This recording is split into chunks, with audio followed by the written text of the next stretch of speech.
release to schools and ourselves, we, in the beginning of May, the school teams have reviewed them high level, typically with their leadership teams, and several schools have sent out just summary statements to their families and plan to share more in the family newsletter.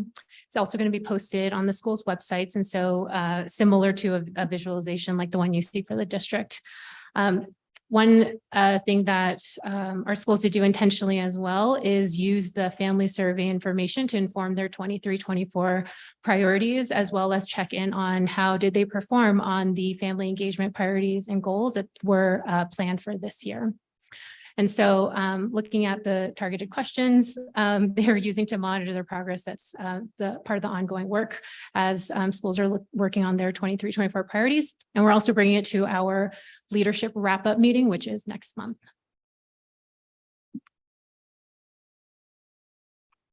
A couple of bright spots. Overall, we've seen that the perceptions of parents of minority students as compared to parents of non-minority students across categories is overall positive. You can see those in the call outs in the visualization. And overall, in terms of providing resources, it's still pretty strong compared to last year. And when you, as Dr. Cox was saying, there's two different surveys. There's the district survey and the school survey. And so when we look at the disaggregated data on the school survey, with parents by racial subgroups, it's lesser on the school level, which we want to call out as a bright spot because we're not yet where we want to be in the district survey, but it's lower or lesser in the school specific one.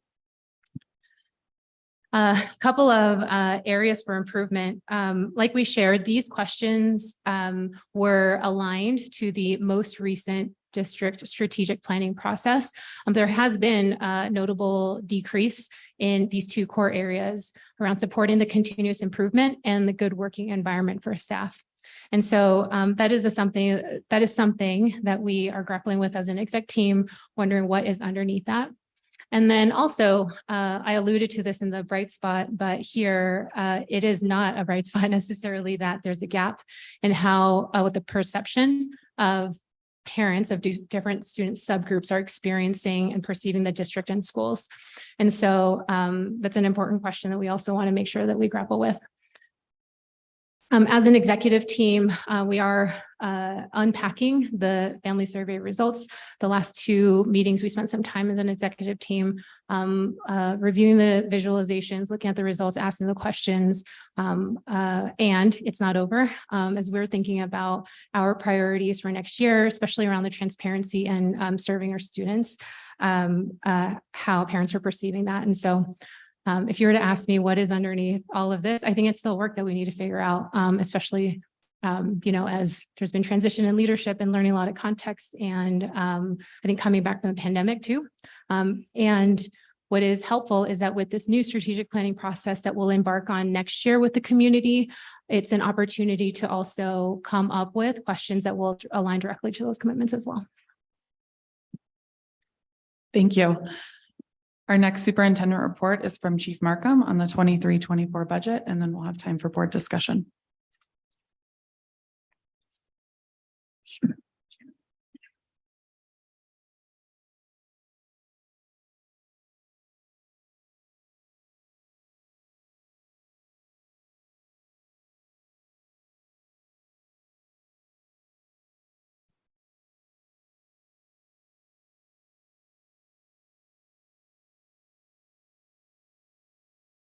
All right, thank you, directors. Tonight is the first reading of the 2023-24 budget. We present you tonight. The discussion will be primarily around the general fund. There is multiple documents posted, a memo, as well as financials for some of the major other funds we operate. Chief Markham, just to clarify, there's no action being taken on this tonight. Yeah, that's correct. It's just reading it in. The final budget will be approved at the final meeting. I think it's June 26th. So we're first going to review general fund revenue. So it's important to understand what is the general fund. Governmental accounting within a fund, it's a grouping of related accounts that allows you to maintain control over resources for a specific purpose. The general fund is our primary fund. It's basically where we fund our day-to-day operations. We also have a food service fund, which we run our food service out of, designated purpose fund where a majority of our grants would run through. As well as capital projects fund where we pay for our capital projects. housing, capital maintenance, those sorts of items.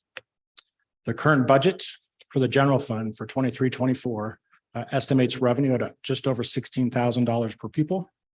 That's $91.2 million total before transfers to other funds. And so where does money come from in the general fund? Multiple sources, local, state, and federal. Again, $91.2 million. Local funds are raised through local property taxes in the form of mill levies. The state of Colorado provides funds for general education, special education, English language learners, and literacy. And the federal government provides funds primarily for special education, the general fund. We also receive money for at-risk students that shows up in a designated purpose fund. That's Title I, Title II, Title III. So you can see the breakdown between local, state, and federal. There are 178 school districts in Colorado, and every one of these graphs would look different.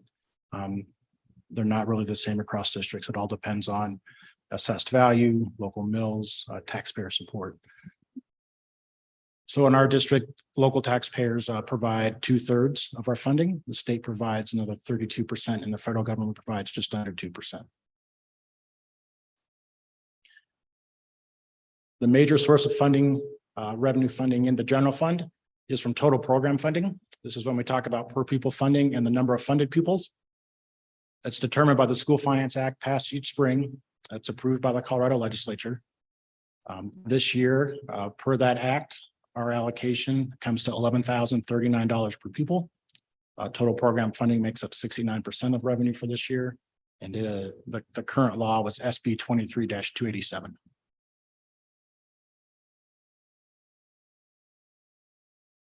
So you can see a chart how we get to $11,039 per pupil.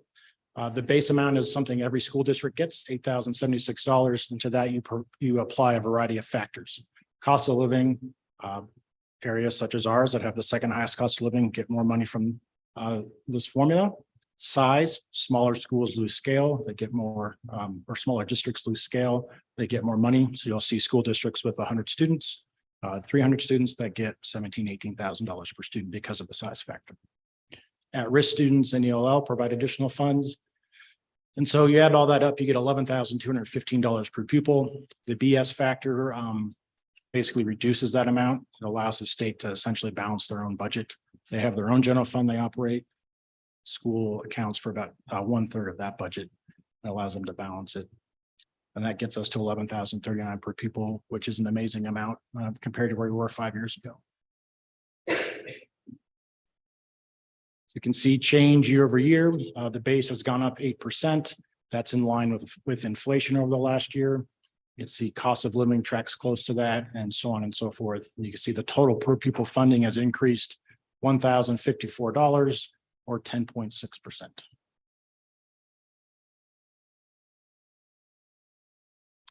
The second part, in addition to the per pupil revenue amount, is the number of pupils.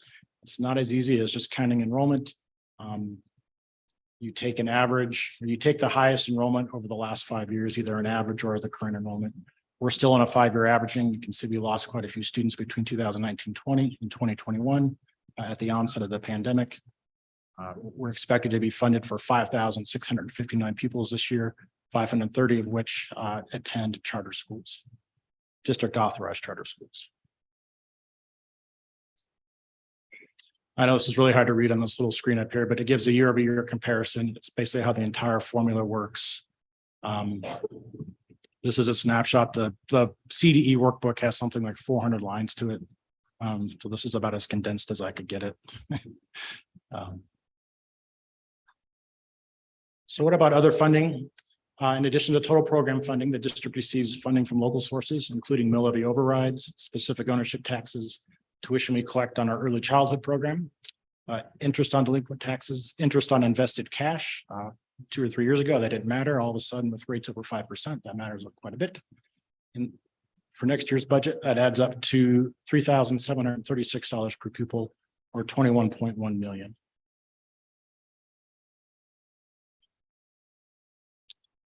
So this goes into a little bit about MLO funding. The district is allowed to levy additional taxes beyond total program funding, called a mill levy override. That must be approved and voted on by the local district voters. The maximum amount allowed is 25% of total program funding, and that includes the Colorado or the Charter School Institute students. And we are currently at the maximum allowed per law, 2,805 per pupil in the current year. You can see it's going to increase slightly next year to 2,924 is estimated to be collected in 23-24. So that's a significant source of local revenue. Not every district is maxed out. There's districts in states that have no mill levy overrides, which creates just funding disparities between districts.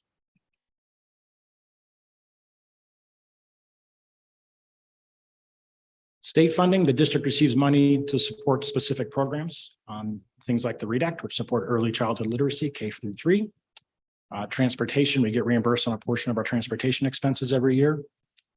Early childhood education, in addition to total program funding increasing over the last couple of years, state support for special ed has also gone up considerably. All told, excluding the universal pre-K revenue, we're looking at about $690 per pupil next year. The last bullet on there is rural schools. The School Finance Act that approved the total program funding also called out $30 million for rural schools, of which we are one. We're a large rural school. For us, that's about $1 million estimated in 23-24, which works out to $178 per pupil. And federal funding in the general fund, again, it's less than 2%, primarily in the form of IDEA or special education support.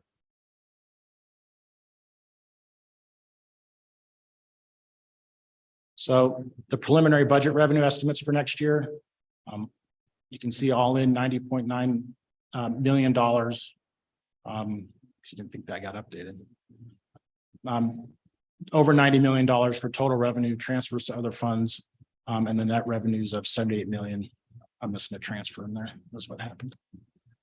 So net revenue per pupil of $15,323.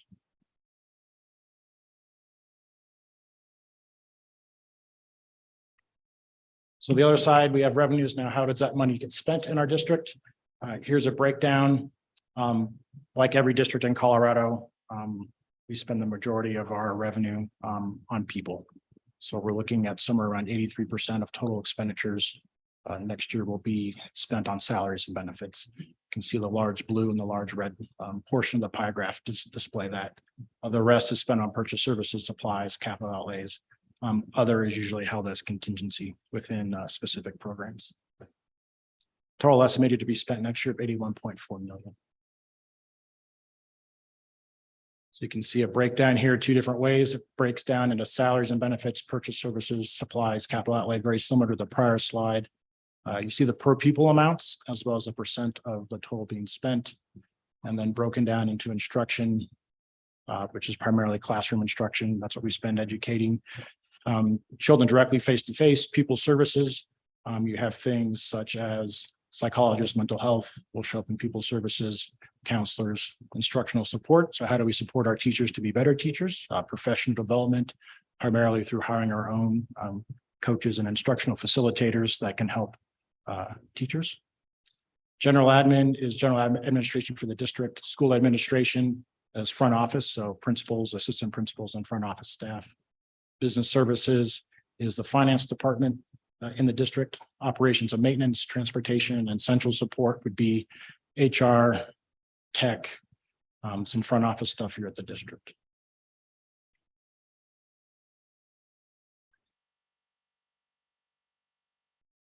So as I touched on earlier, salaries and benefits are our largest expenditure, represents 83% of general fund revenues. When you remove one-time expenditures, which we don't spend on salaries and benefits, it's actually 88%. Total raises next year are expected to be between 7% and 8%. 1.8% of that's the annual step increase you get at the beginning of every school year, and an additional 5 to 6% cost of living adjustment. The annual health benefit contribution increases $50 a month to $875 a month. That's $10,500 annually for an employee.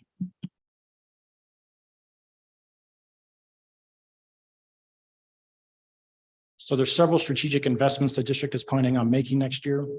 We're going to talk a little bit here about the Learning Acceleration Plan, which we've talked about throughout the spring, student fee reimbursements, school safety and security, and mental health.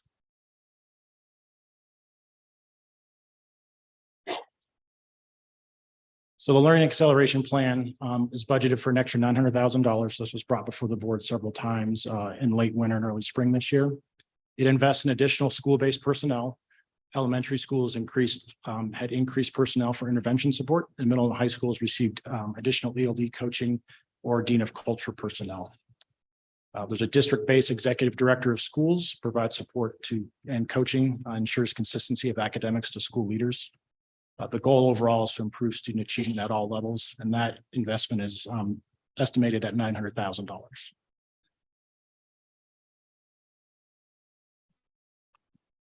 The second strategic investment we're going to look at here is student fee reimbursements. This is a strategic investment in school resources.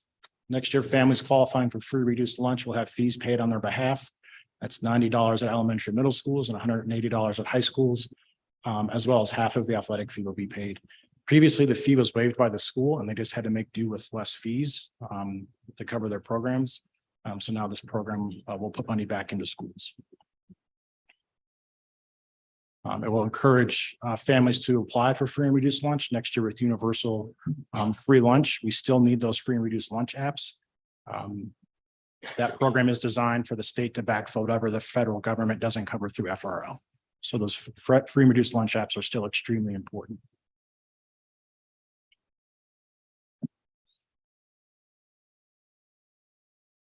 We're going to talk about school safety and security.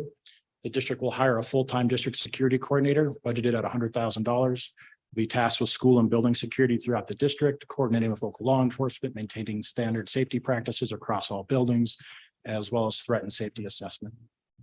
The district's going to increase its contribution to local law enforcement offices to maintain school resource officer presence. It's an additional $100,000 per year for the next 3 years. They'll maintain community support, one SRO per town, as well as add a Garfield County Sheriff's Office SRO. To help out Riverview, which is in unincorporated Garfield County.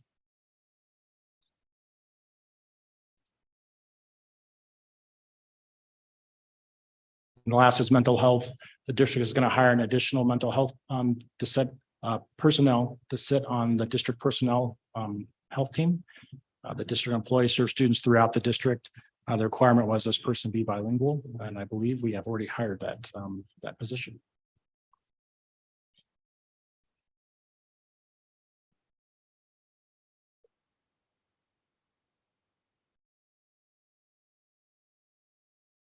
So in addition to spending revenues received, we also every year budget to spend some money out of reserves, and this year it's quite large. In addition to some standard things we carry over here for curricular materials and school budgets. Curricular materials will build up and they tend to be spent in large chunks. That is also built through the pandemic as we used pandemic relief dollars to purchase specific curricular items.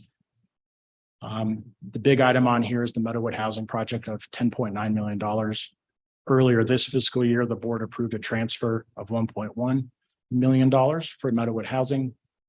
This would be the remainder. And I actually expect that amount to be less as there's money coming from other funds that will offset some of that. So the district contribution to Meadowwood Housing is expected to be $12 million total from a variety of district sources.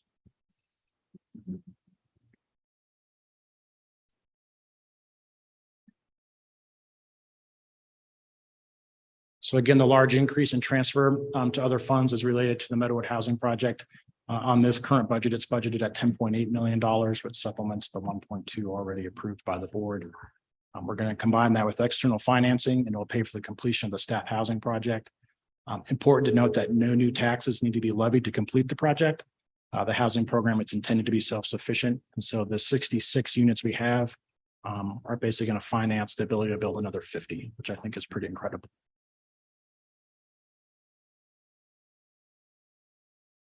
That's it. Thank you. We'll now move into board discussion. Each board member will have 2 minutes and then we'll have 5 minutes of open discussion. We'll start with Director Tyler. Thank you for your presentations. I have a few questions. My first question is on the $12 million that you mentioned, Chief Markham, about transferring to other funds. I imagine part of that is for the charter schools. Where else does that $12 million that you transfer to other funds go to? So I think I had an outdated slide on there. The amount's quite a bit more. That there's $12 million specifically going to the Meadowwood Housing Project. And then the other $12 million you see, I think it's on slide 2 or 3. Part of that does go to the charter school. So we add up all our revenues and then there's a formula we basically go through. What monies do we share? And that goes to the charter school. Or both charter schools. And then Chief Park, I had a question for you. You had mentioned when you looked at the survey results, you talked to Panorama and they said that was normal, like our feedback that we were getting. Did you have any conversations perhaps with them also saying nationwide were results down this year overall, or was that something particular to our district more?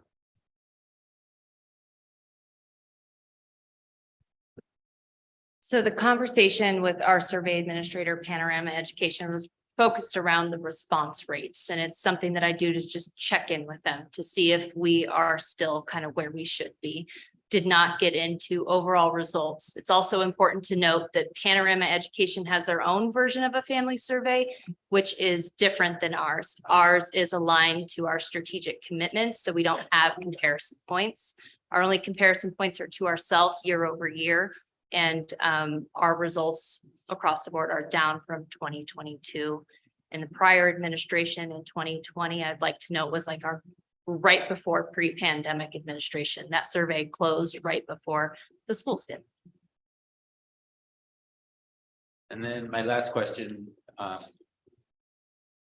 goes again to asking about the SROs and how the SROs are paid. When that slide said that we pay $200,000, $100,000, which is going to be for the full-time district security coordinator. And then the other 100,000, I guess, is for SROs. Are we splitting that with towns, or how does that pay break down? Yeah, currently we split that with towns. They essentially bill us an agreed upon rate. And through negotiations over the last couple of this year, really by Chief Gatlin, that our support was not adequate. We had a pretty sweet deal compared to other school districts in the state, and now we're going to contribute our fair share. Okay. And Chief Mark, one last question. Full-time district security coordinator, that is a new position? Yes, that'd be a new position. I think we've all seen the incidents we've had this year.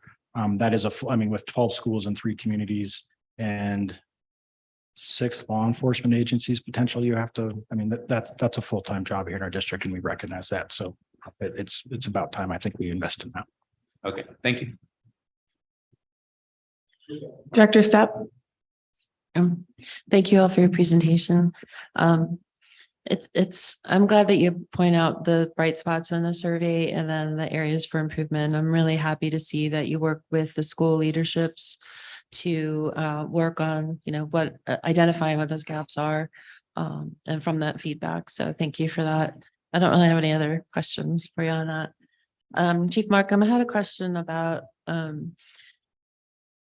with the property tax funding that is, all of the property values have gone up significantly. Do you foresee, this year will be a huge increase, maybe over the next years, and then it probably won't be so much in the next after 2 years. Is that affected the budget much at all? Not really. Total program funding is basically you come to a per pupil amount times your pupils, you raise what you can locally, and the state backfills the rest.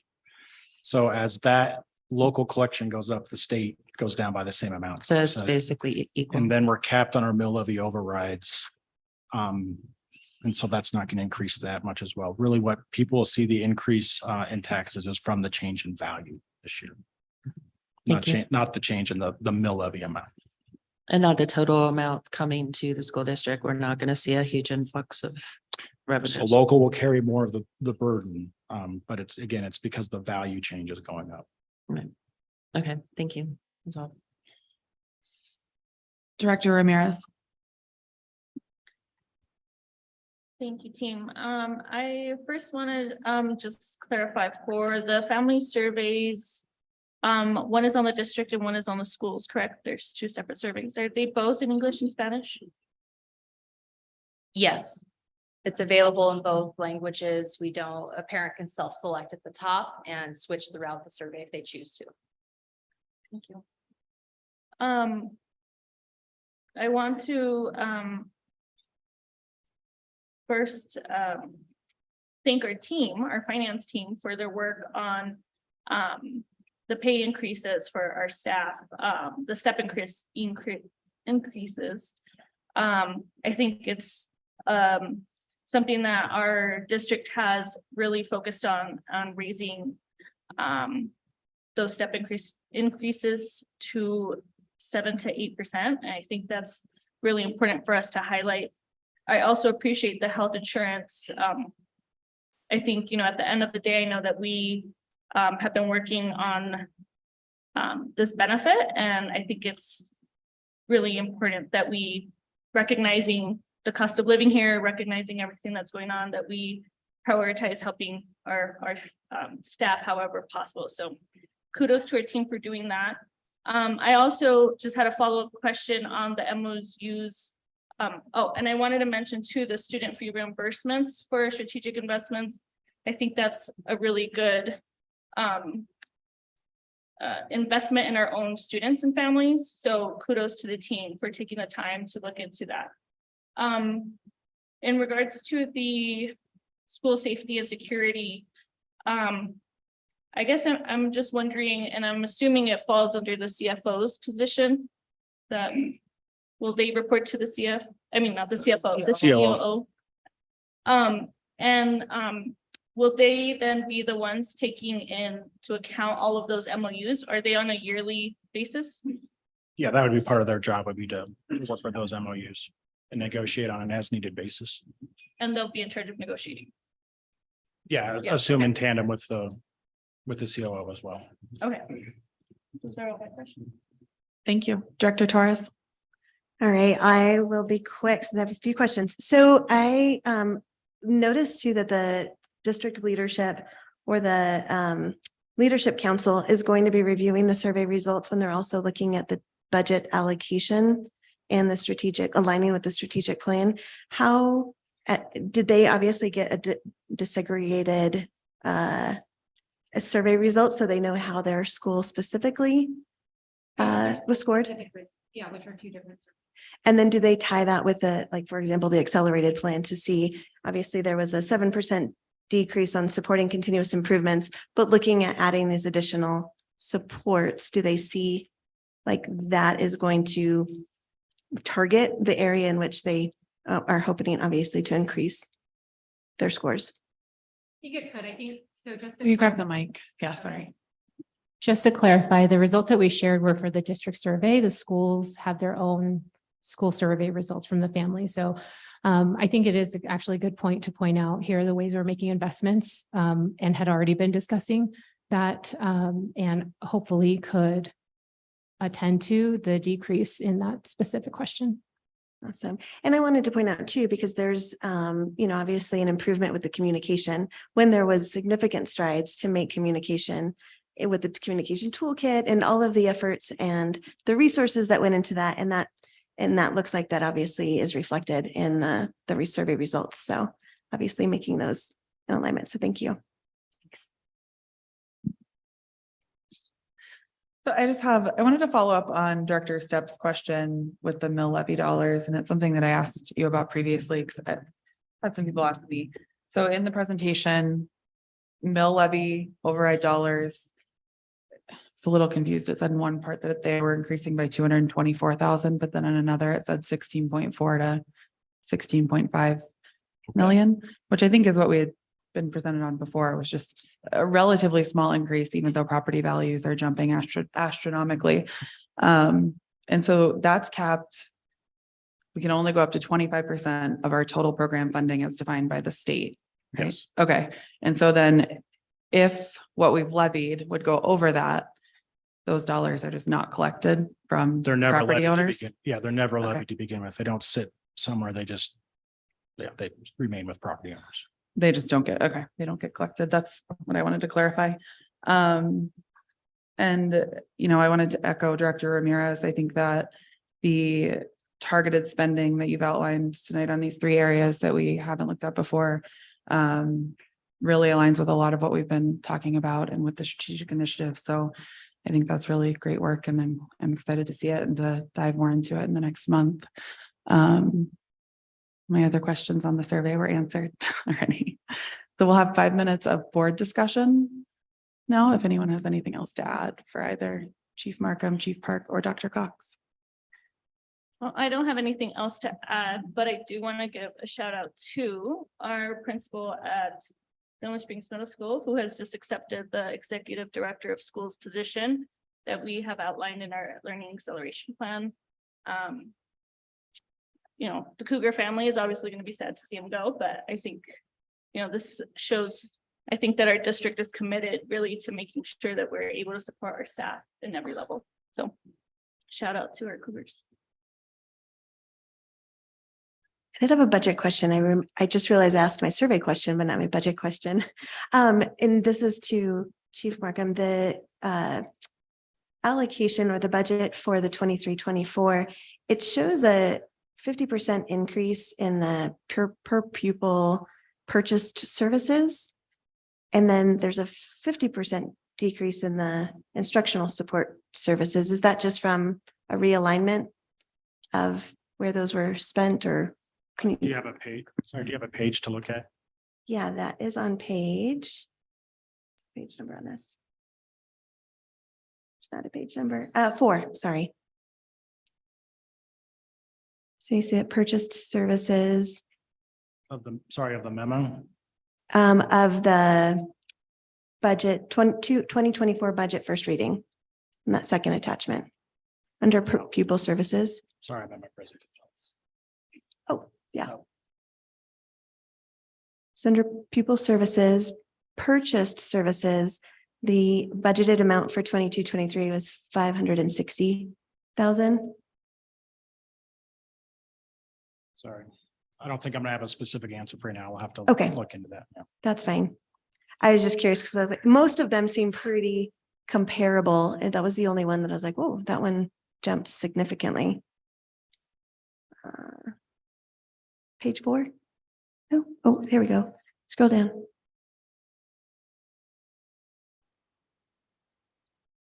Yeah, from 528 to 1.147. Yes. I'm assuming what that is, and I have to go dig, is we've had a hard time hiring in-person sped. And so that is virtual sped services that we pay for and we build out. Okay. Thank you. And obviously that would be a significant increase in Yes. spending. Okay. Yep. I think that was the only one that caught my attention. I was like, oh, thanks. I would just like to echo Director Ramirez's comment about the funds being spent for student fee reimbursement. I think is a great thing that we're doing, and I really appreciate that process being done. And then I do have one other quick question. Chief Markham, can you, or whoever on the panel there can answer? There was a question about like how AP test fees are going to be charged. And if we're talking about that cap, that AP test fee could certainly go over that cap of what we're talking about, what per pupil can be spending in fees. Is there any decisions on where we're working with that? I think as we'll talk in the fee discussion later tonight, right now AP fees and overnight fees are as they were. So they can be charged beyond that cap, whether it's 90 or 180. That was some concern that leaders had to be able to operate those programs. And so this is something we'll have to continue to review and see what the district can swallow as far as adjustments. And is that a course that is not required for graduation because you could take non-AP courses, because it talks about schools can charge fees for courses that are not required for graduation? Dr. Dyler, I think this is on the agenda for later under Yeah, student that's fees okay. for policy review. So I think it might be. Any other? Yeah, just one more comment. I know that we try everything we can to get people to take surveys and, yeah, I just urge the district to try to, I don't know if it's, because, you get an email, but people don't read it, or it's in the newsletter, but people don't read it. So what else can we do to get a better response? I don't have the answer, but just to keep it out there. We'll keep trying. A piece that we did not discuss was the work that Family Services does during the family survey to push. And that is setting up, at any parent event, they set up kiosk tables. They do calls to any families that don't have emails on file with us to give them their access code. So there is a lot of outreach being done by Family Services. And I know that they have really pushed, and the family liaisons have done a lot of work to get those response rates. Well, I think it was good work. Thank you all very much. Thank you. We're good. Yeah, thank you. At this time, we welcome members of the public who have signed up to address the board. There are 15 speakers signed up tonight. The board allots 45 minutes for public comment to respect the time of all who are present. Speakers are to limit their remarks to 3 minutes or less.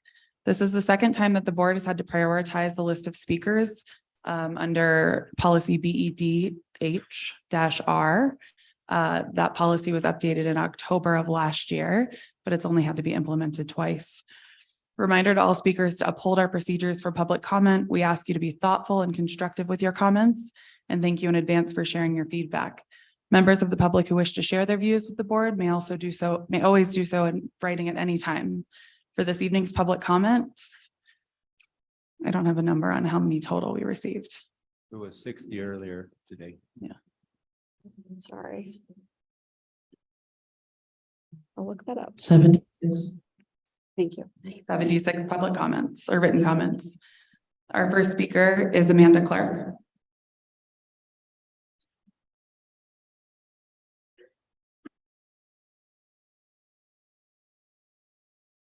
Hi. I really don't want to be doing this. I'm so nervous. My name is Amanda Clark, and I am a mom of 3. I live in Basalt.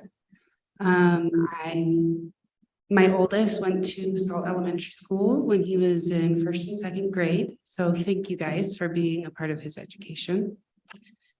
I just wanted to speak tonight on the 3 R's health, education, curriculum. I should have started by reading this anyway. But first I'd like to share a little bit of my own story. When I was 8 years old and in the 2nd grade, I was sexually abused by a relative. And I lived in a very religious family and home, and I was surrounded by adults who should have been involved enough to see the red flags. And the secret was mine to keep for 27 years. I know that my story is not unique, and that is what is so sad. And I think that curriculums like these are an attempt, especially for the younger kids, to arm them with knowledge and vocabulary, because I can't help but wonder if I had known what this curriculum would like to teach, if I would have had the words to stand up for myself. That being said, I think that this curriculum is really heavy and it weighs too much of a burden on your staff. I think that when you start to delve into sexual preference and all of that, there's too much of an open-ended responsibility to represent everybody. I don't even know my own sexual preferences well enough to ask for it to be represented. So I would just recommend that you scrap it and find a way to educate these kids on the importance of sexual intimacy as 2 souls and human beings coming together and being prepared to hold each other's consent and bodies and well-being in that way. And I think if we could emphasize that, it would encompass all walks of life and prepare them to have these intimate discussions within their own relationships. I had a lot more to say, but yeah, thank you. Thank you. Our next speaker is Elizabeth Taylor.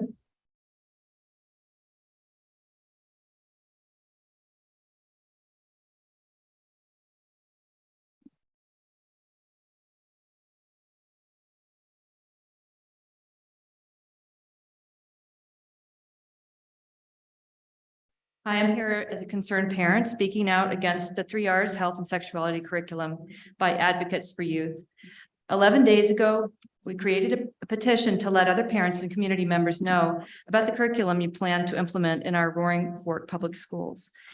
In those 11 days, we have received over 700 signatures, and of those, over 250 are here in the Roaring Fork Valley. This may not seem like a lot, but the fact is, the Chief of Student and Family Services, using the same template for communicating to the public her new math curriculum, gave the public 7 weeks to find out about the options they were considering. In these 7 weeks, hardly anyone was informed really about the upcoming changes to our sex ed curriculum. Regarding those 250 plus signatures from the Roaring Fork Valley who signed the petition, many are parents who are considering leaving or not even entering the public school system here at the Roaring Fork Valley. One friend told me that her group of moms who gets together regularly, numbering about 40 children, would start a homeschools group if this curriculum passes. Another told me her group of friends are also considering taking their children out of the school system and will start a homeschool group. This could end up accounting for at least 100 or more children leaving the school system, private or, to go to homeschool, private or parochial schools.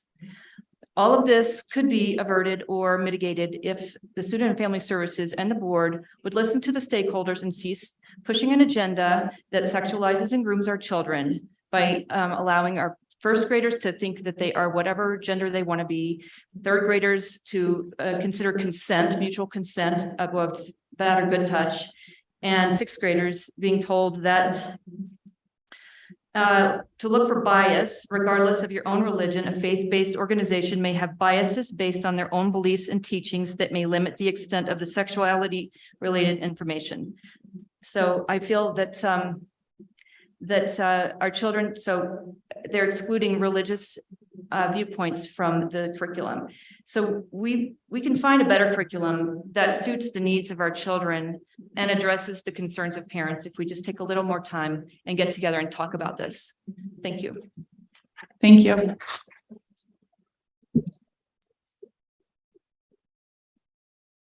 Our next speaker is John Fisher.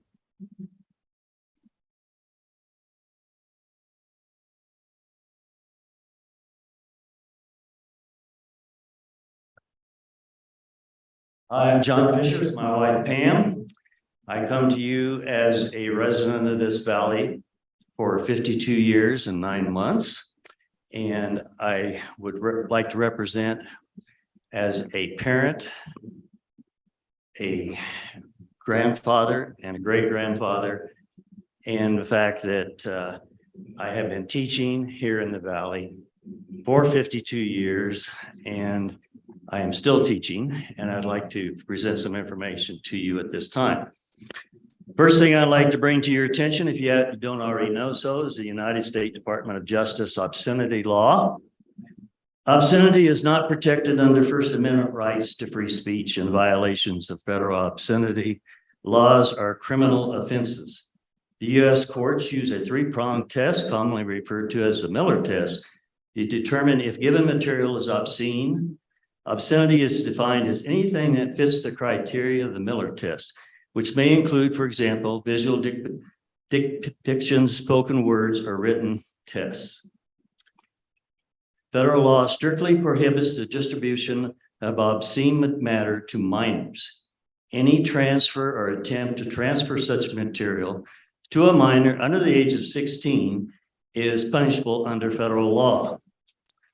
In addition, visual representations such as drawings, cartoons, or paintings that appear to depict minors engaged in sexual activity are obscene are also illegal under federal law.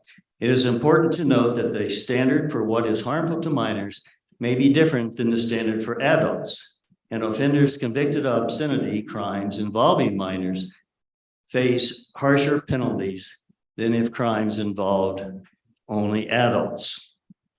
When researching the 3 R's curriculum, it doesn't take long before finding material that's inappropriate for children. For example, how about these cartoon diagrams from a kindergarten lesson where the teacher explains to the kids where and what a clitoris is? How about the detailed depiction of a woman spread eagle in a 5th grade lesson? How about these slides in a 12th grade lesson showing the covers of GQ, Penthouse, and Playboy, where articles on the covers include why you should suit up for oral, sex-enhancing piercings, and top 25 orgasm-inducing songs? Or how about STD Jeopardy game found in the 12th grade curriculum, asking questions such as, I don't feel so good, for 10 points. That's one category. True or false? One way to tell if someone has an STD is to stick earwax inside their vagina. If doing this stings, they have STD. How about this one? Which one is riskier? 40 points for having Mr. Fisher, your unprotected. time is up. Please wrap up your comments.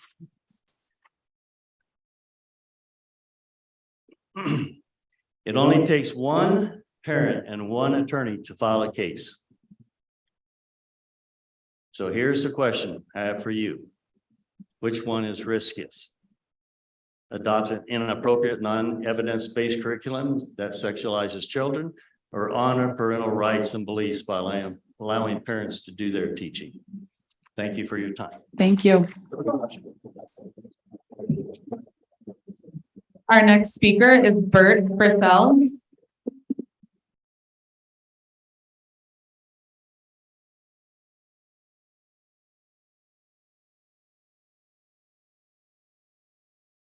I think it's abundantly clear at this point that we've come forward and implementing the 3R curriculum would be misguided. Clearly, it's not supported by a significant amount of the community and is divisive in the classroom. Separating students opting in from the students opting out is no way to increase inclusivity or reduce bullying. I have no opposition to the LGBTQ+ community. My opposition is to the curriculum as it is compromising and destructive force to innocence, truth, and wisdom. The innocence of children is something that is celebrated across cultures, religious communities, and our Western culture. Innocent children is universally cherished in our species and does not last. Children will end up bearing the burden of puberty, sexuality, and becoming adults with full responsibility. But every minute, hour, day, year before they approach 12 to 15 years of age, be treated for the magic that they are, pure innocence. To needlessly steal a minute of time with age-inappropriate material is gross, but to actually intervene years too soon is morally wrong and deeply inappropriate.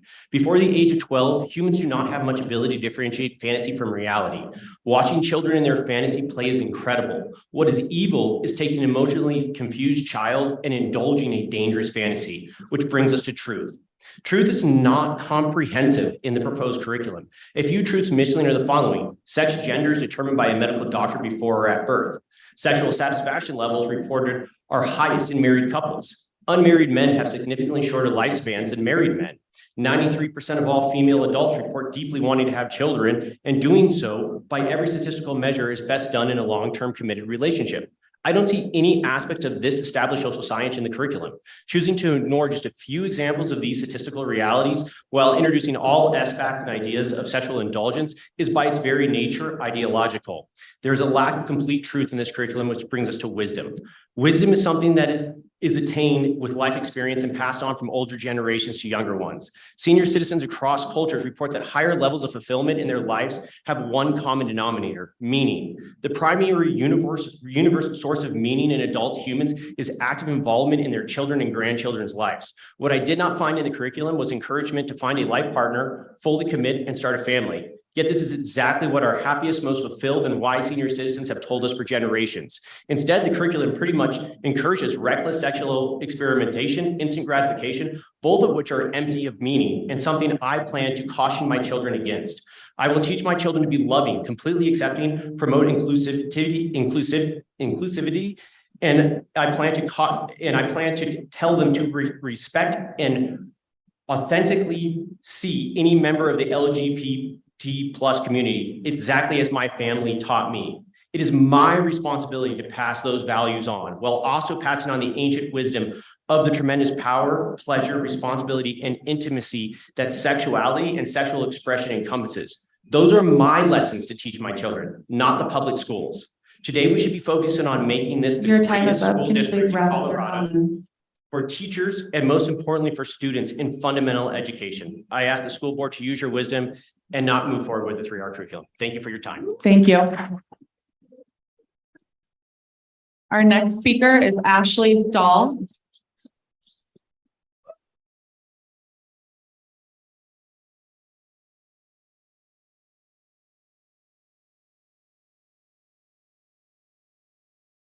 Hi, my name is Ashley Stahl. I am a community member, an expected parent, a board member for PFLAG RFSD, a 15-year-long youth mentor, and a current youth mentor with both PFLAG and the Buddy program.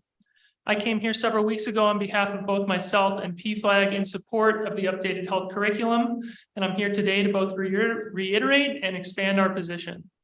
We support the entirety of the changes proposed today, but I'm going to use my time to speak to the element I have the most personal experience with, and that is making health class more inclusive of gender expansive and LGBTQ+ students and their needs. Last time I spoke, I highlighted the need for public education to be inclusive and equitable for every child in our school district. Today, I would like to highlight specifically why creating an inclusive health class is so fundamentally important to the beautiful and diverse LGBTQ+ students living in this valley. Depending on the study you look at, anywhere from 9.5% to 20.8% of our youth identifies as LGBTQ+. This is a substantial and significant amount of the student population, and their needs must be considered by the public school system. According to the American Psychological Association, a variety of studies have shown that LGBTQ+ students are at higher risk of engaging in risky sexual activities, experiencing an unplanned pregnancy, contracting sexually transmitted infections, and experiencing dating and intimate partner violence. Additionally, LGBTQ+ youth are 5 times more at risk of attempting suicide, a fact that this valley has been tragically, personally, and repeatedly reminded of in recent history. According to the CDC, providing students with an inclusive health education substantially reduces every single one of those risks for both LGBTQ+ students and their cisgender and heterosexual peers. And finally, a point of particular importance, the NIH states that LGBTQ+ youth in states where higher proportions of schools are teaching LGBTQ inclusive sex education have lower odds of reporting being bullied in school and experiencing adverse mental health outcomes, including depressive symptoms and suicidality. Some of you in this room have the privilege of thinking of this as a simple curriculum change. However, for others of us sitting here, we cannot help but realize the position you take today might be the difference between life and death for children in this valley. So again, I reiterate to you, moving forward with this curriculum is a no-brainer. This is not just about how I feel, my political beliefs, or my opinion. I'm happy to provide my sources. I have copies right here for anyone who wants them. The data is in, and this data says that this curriculum will prevent the spread of illness, prevent instances of sexual assault and rape, and most importantly, this curriculum will save the lives of our students. It's because of these scientifically supported facts, I urge you not to prioritize the subjective opinions of a small number of vocal individuals without Please wrap evidence up your comments. over the lives of our children in this district. Please adopt the changes in the health curriculum today. Thank you.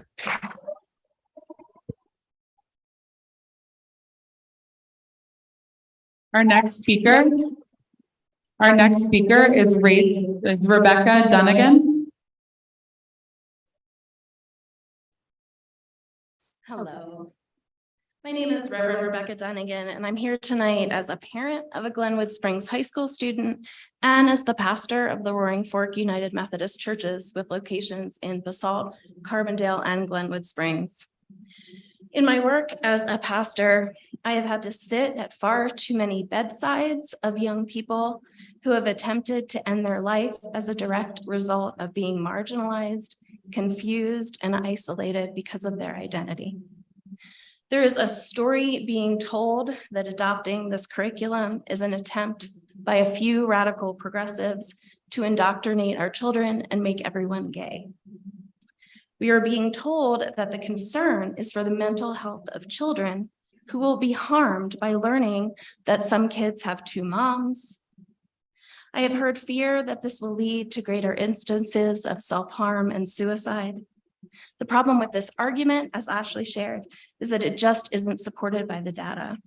Overwhelmingly, the data shows that the younger we provide a kid's information, like the correct names for their body parts, that there are many types of humans, and that they have the right to consent to a thing like a hug from grandma, they are less likely to be sexually abused, have less body-associated mental health challenges, and are less likely to get pregnant as a teenager.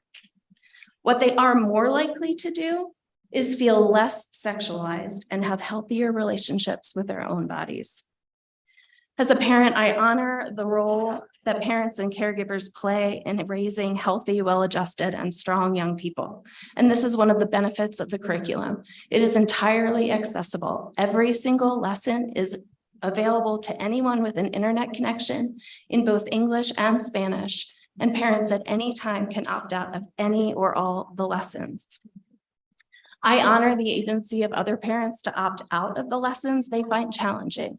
And I ask that the same agency is offered to me to opt in to help my son learn and be educated about his body and his health in a way that breaks down harmful stigmas. As a pastor of churches throughout most of this valley, I am here to say that there is no one single Christian monolithic voice to the LGBT community of condemnation and shame. In fact, I believe that all humans are created in the divine image of God and that all of humanity is sacred.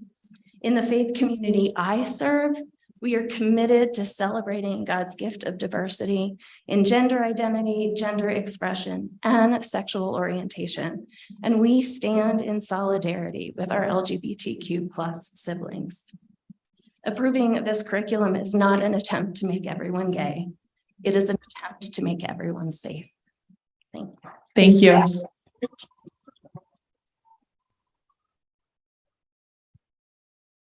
Our next speaker, I'm sorry if I mispronounce this, is Bella Schneider.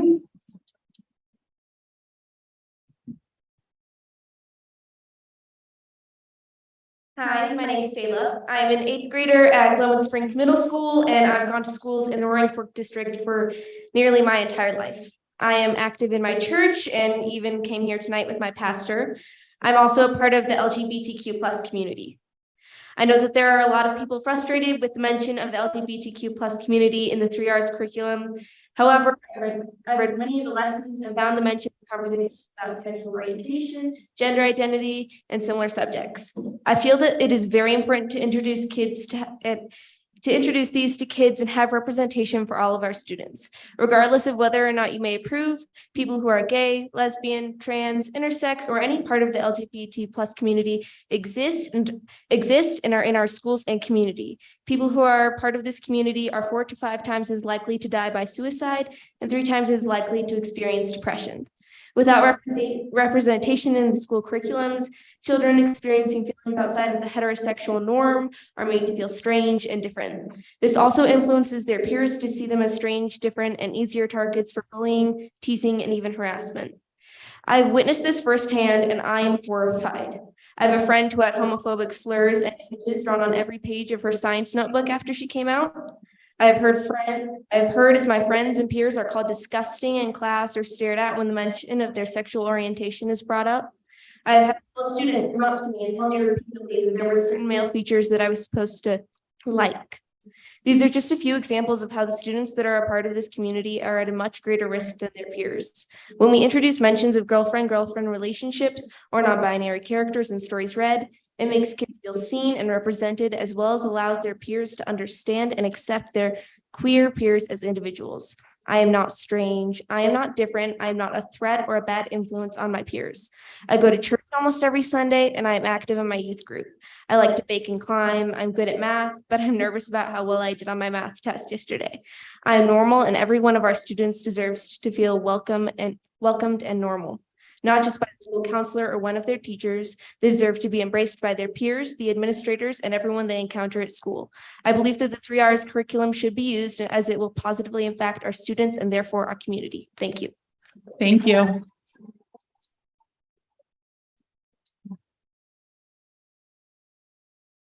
Our next speaker is Kathy Haliger.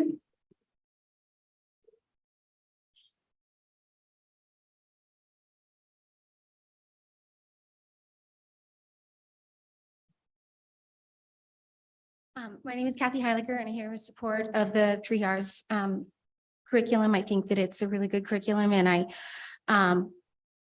I've been a teacher and I've worked in the Frankfurt schools as a substitute and also as a permanent staff member. And I feel like the public schools have come so far in being inclusive in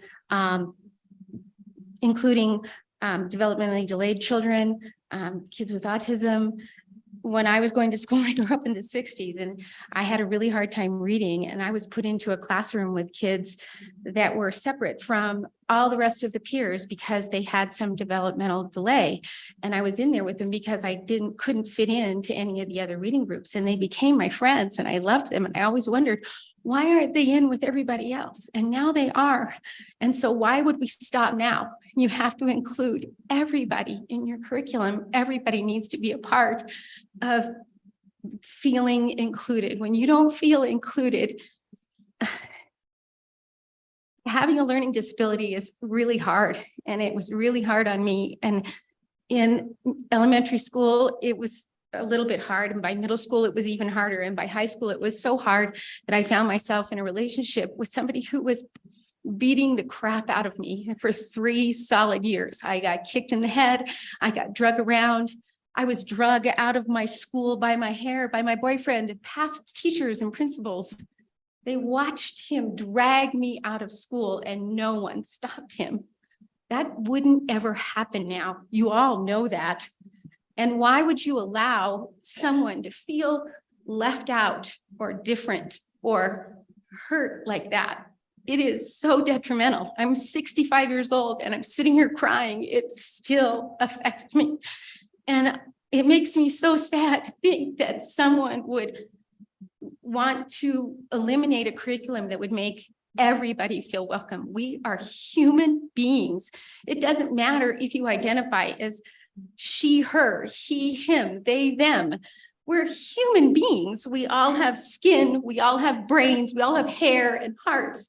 We all deserve love and respect, and everyone should be included. And I think it's a really good curriculum, and I feel really proud of our district for choosing it. And I hope with all my heart that you move forward with it, because there isn't really any other choice to include everybody in our community. So thank you for doing so. Thank you. Our next speaker is Sally Popish.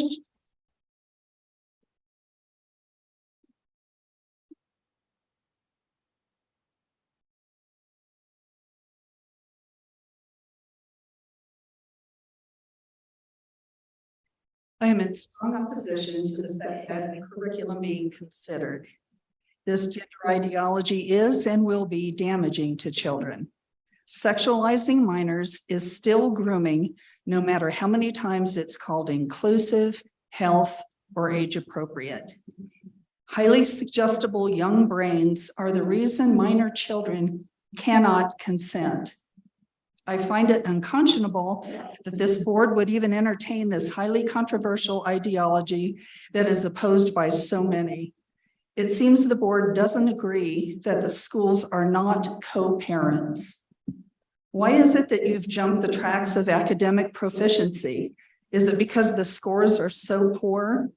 Are you more interested in promoting a political agenda that divides students into labeled groups instead of seeing them as individuals?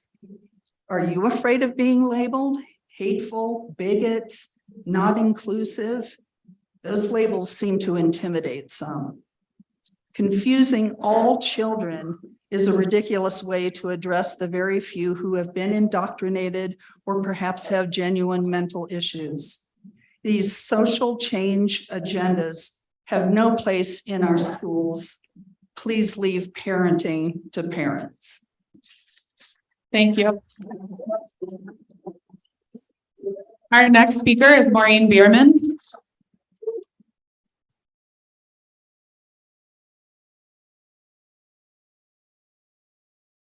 Hi, my name is Maureen Bierman. I'm the parent of one Roaring Fork School District kid and a future Roaring Fork School District kid. And I was gonna talk, I talked last time, I think 2 board meetings ago, about a lot of the statistics and science that demonstrates overwhelmingly the benefits of curriculums like the 3 Rs. It's been covered again really, really well by Ashley and by Rebecca and by, I'm sorry, I can't remember your name, the student who spoke today, talking about the benefits of curriculums like this. So I'm not going to talk about that today. What I do want to do is just kind of convince you that maybe there is quite a lot of people who are in support of this curriculum who are not here tonight and who are not able to be here tonight. So I just wanted to share some words from different school district parents. These are all parents of students in school districts, and things that they said in support of adopting the 3R curriculum. First of all, from my husband, Kevin Hilmer Pegram, who was not able to be here tonight, he wanted me to make sure that I say, and I say this on behalf of myself as well, thank you guys so much, because as board members, you're volunteers. We recognize that as elected officials, you are not compensated. You're doing this because you love our kids and you love our community. And it's hard work and these conversations are difficult, and we recognize that. And you wanted me to make sure that I start with that and just acknowledge what you guys do as a board. So thank you. Next, from Jen Elliott Quevedo, she wanted me to say that it is important that we arm our children with as much information as possible so that they can make informed decisions. And this includes information that is appropriate for and that serves all minority groups as well. So all students need to be represented in what they are taught. And when kids don't see a version of themselves in what they're reading, seeing, learning, it can deeply affect their sense of self-worth. And we know the negative impacts of this. Yeah. You can't read statements from other people at public Oh, I comments. can't. They need to be your own. With prior approval, it's possible, but according to our policy, you need prior approval. Can I talk about how they have impacted? Can I translate them into my own words? It needs to be your statement. It needs to be my statement. Okay, well, then I want to share with my remaining time a story that a friend told me that really impacted me and convinced me of the benefit of this curriculum. This is my interpretation of her words. She was sexually assaulted, abused by a trusted adult when she was 5 years old. And what she told me was that she really hopes this curriculum is adopted, because had she had the tools that are offered in this curriculum, she may very well have been able to speak up about what was happening to herself sooner, and may have been able to have options and tools for dealing with it afterwards. That's a close friend of mine. I'm going to name her because she's so powerful. She wanted me to share this. Sarah Rankin Gordon, a parent of 2 kids in the district. And it's not an exaggeration to say that with your votes tonight, you guys have the power to save lives. And so, yeah, I'm sorry. I was derailed. Thank you, guys. Please vote in favor of the curriculum. Thank you. Our next speaker is Kyle Sanderson.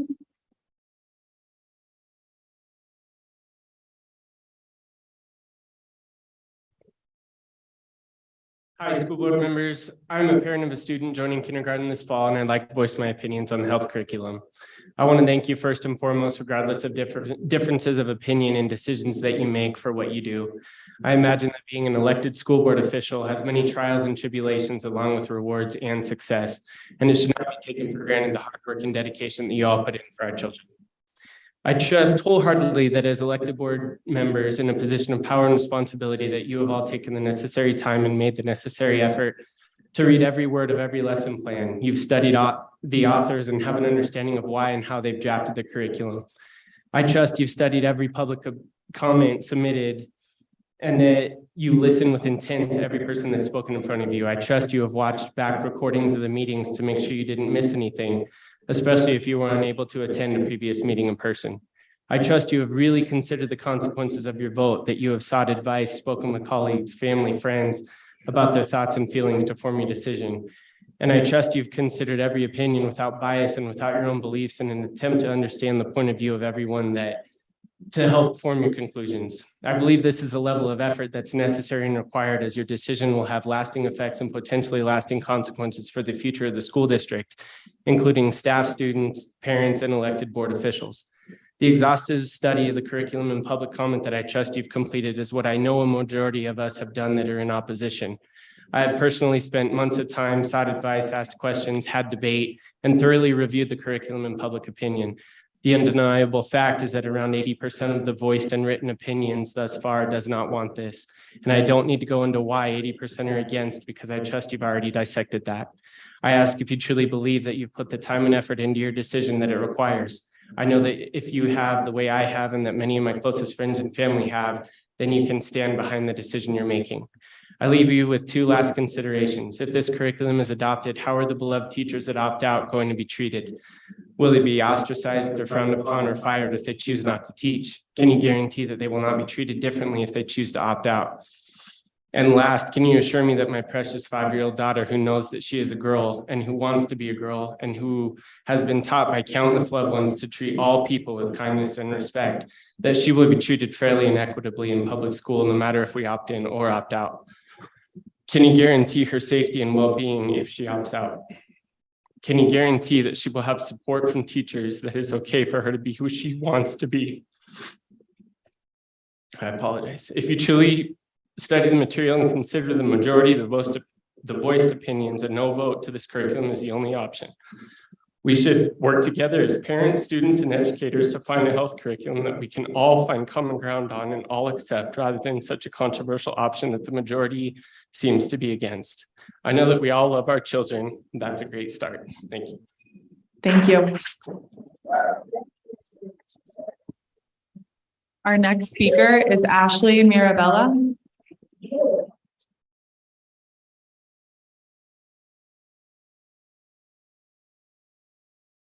Good evening. My name is Ashley Mirabella. I want to thank each of you deeply for your time and your devotion to what you do in the evolution of education. Thank you. I as well have devoted my career and my life to teaching. I very currently am a yoga instructor for children and teens and families.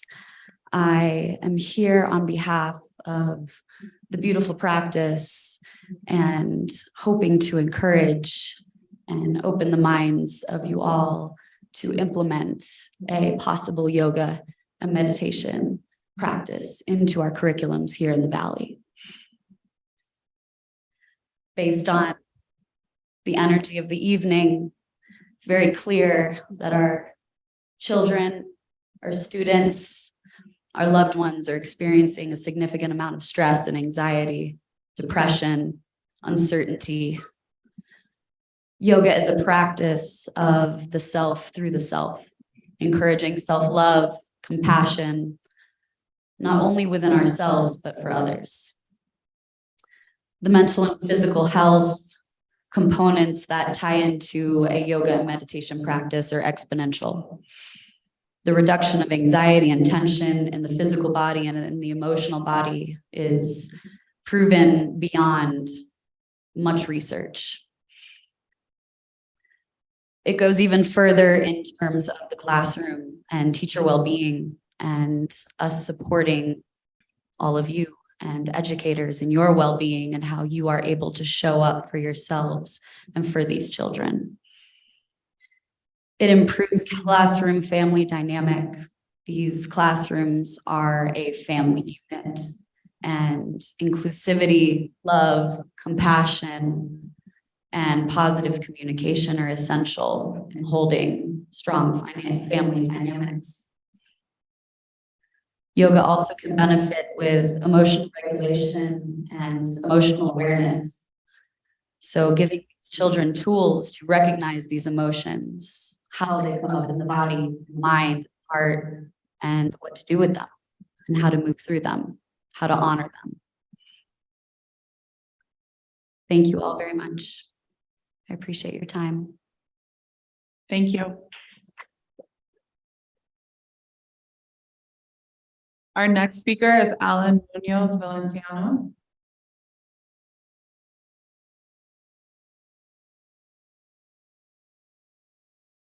Hello,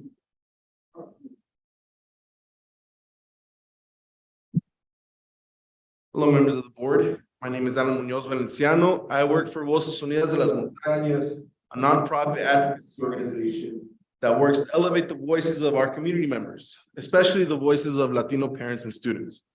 As someone who grew up in this valley, I've experienced firsthand the highs and lows of student achievement and student belonging. I can tell you all right now that we're on a downward spiral in regards to Latino and Latina student achievement and sense of belonging. As a district, we need to do better for our students and really address the issues and the gaps of student achievement, the lack of meaningful engagement with Latino parents, and the shortfall of recruiting, hiring, and retaining faculty and administrators of color that represent the population of our student body. Our district is close to 60% Latino students, but the achievement gap is 40% on average, and Latino and Latina students are 2.8 grades behind.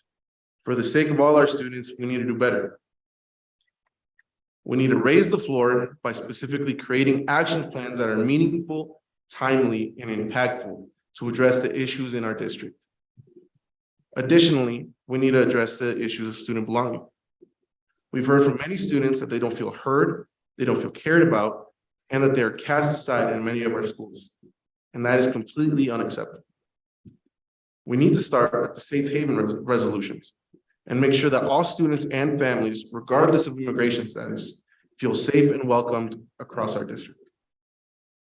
We need you to expand the commitment from 2016 and ensure that there will be absolutely no threat of deportation and absolutely no presence of any federal immigration agency in our school. Reflect on this past school year. Learn from mistakes made, learn from the lack of proactive action taken, and commit to bettering the quality of education and life for Latino and Latina students. It is your responsibility to pass these actions and resolutions, but please know that we're here to help. What we as a community need, and what I ask for you all today, is to commit to addressing these issues and pass solutions. Thank you for your time and consideration. Thank you. Our next speaker is Christopher Menivar.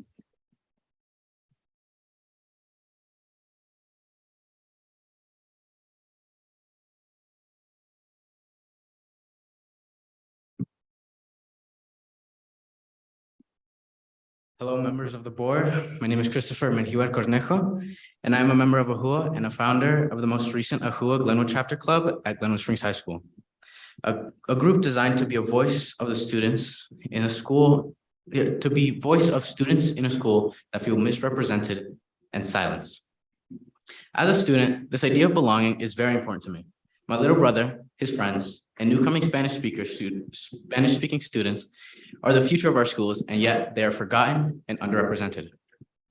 As a Latino student, I know about what is said and done in my school, and unfortunately, not a lot is being done. The Latinos in my school are being ignored, and we feel underrepresented and silenced. For example, at my school, we recently had a prom. At the dance, a majority of the music was English music, pop. I mean, of course, people are entitled to enjoy the music they enjoy. But when Latino students came up and recommended music that was in Spanish, they were told off by their peers.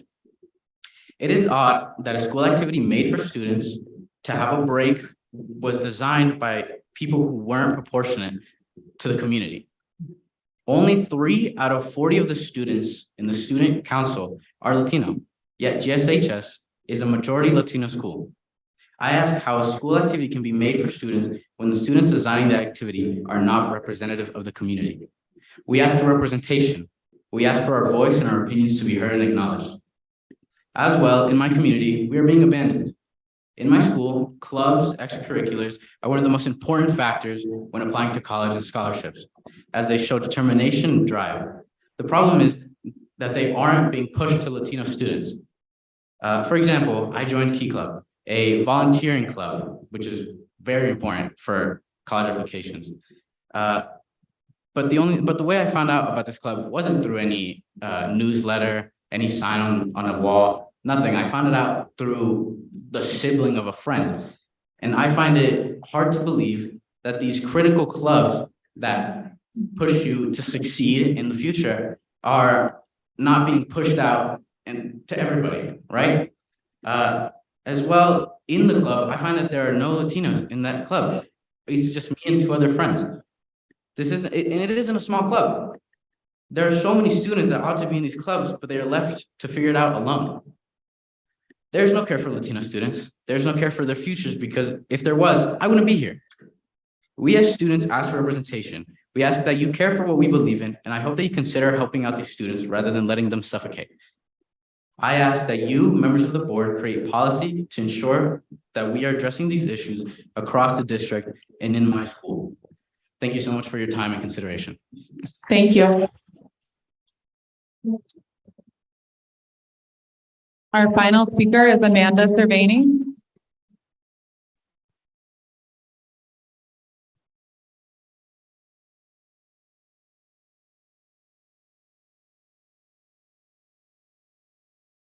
Hello, thanks again for having me.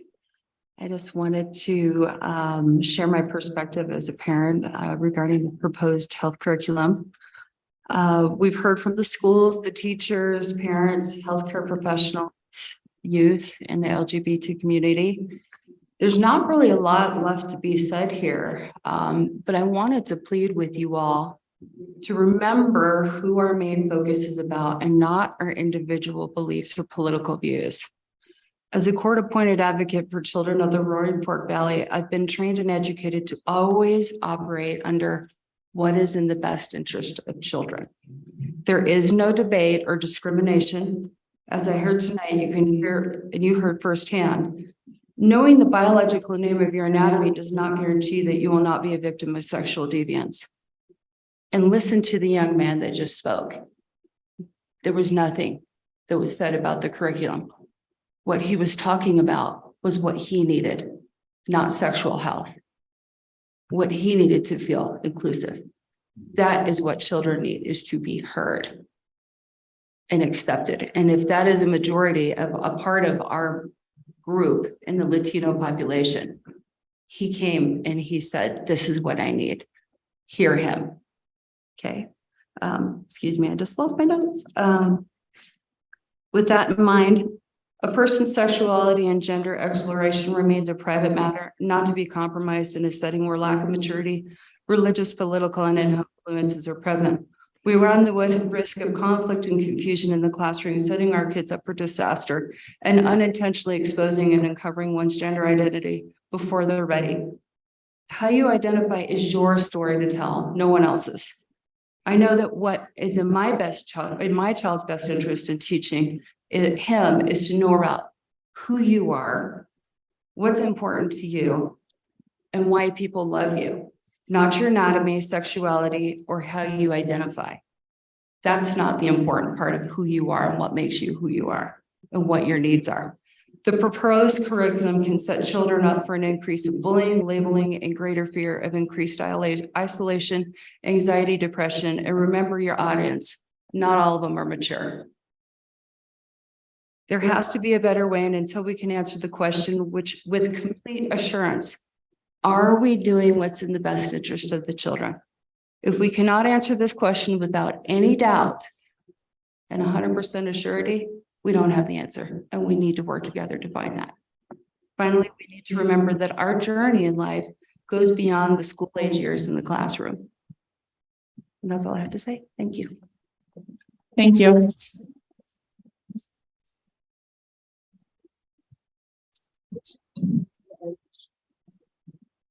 We're going to take a quick 5-minute break and come back.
This was mine, right?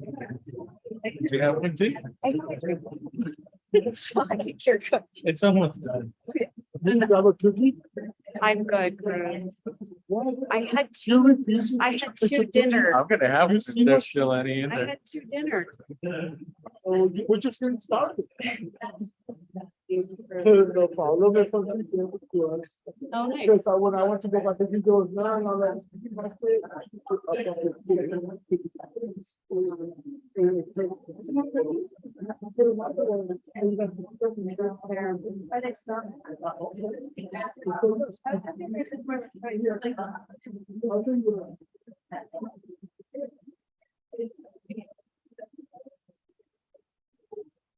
When did you take it for your mom? I give it her Monday, so we take, yeah. I give it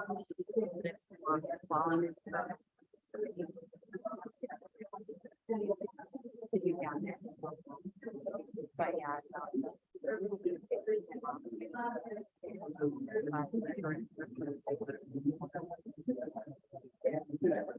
That's so funny when I first saw your announcement, because they told my people that I was like,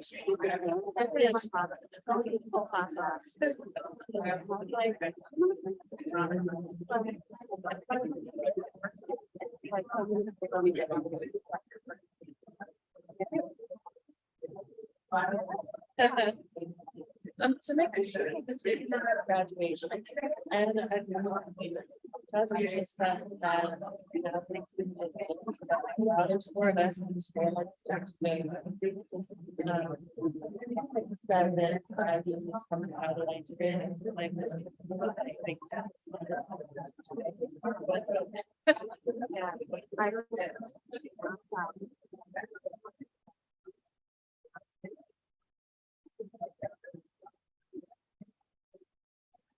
Yeah, you're not. I just didn't know if you knew. Who's going where or like, I do. Graduation, basically like that. Okay, so let me just get rid of all this so that I can kind of see. Okay, so for Ready for the World, it looks like Kenny and Catherine are going, which is great. And then, yeah, saw that she's planning on going there. Glenwood Springs High School. Right now it's currently Jasmine. And so I think if you wanted to go and like be on the stage, they'd love to have you. I just told them all yesterday, I'm not coming to the graduation this year because it's not my school. Well, I mean, she's going to a school that's not her school, so it's up, I think it's up to you. And then I think these ones are more straightforward, where Kenny's going to Roaring Fork High School and Catherine's going to, so those ones are easy. But if you want to go to home, you should go home. Especially if you're gonna be there anyway, and like, you want to be in there. But I know the whole thing is like, I think it's up to you. Yeah. No, I'll ask her. Like, there's four of us, there's four high schools, why? Yeah. Where you going? Just in November. Well, you're not. Congrats. You're not close enough, right? You're like, how many more? I have to. Yeah, see what you have yet. No, but we are going to Austin tomorrow at lunch, so she's like, we joke, like, don't you wish you were voting about like people were doing with masks? It's like, yeah, that would have been a lot easier. I don't know. Every new one built hard in a different way, I guess. Yeah, hard in a different way. But I think it's because it's like followed on, like each one. Yeah, and they've been, unfortunately, we were joking, she's like, no one cares when it's the math curriculum or English curriculum. And what are we, you know, as a society, what are we like, you know, spreading those results? Right, but you know, I mean, like the ones that.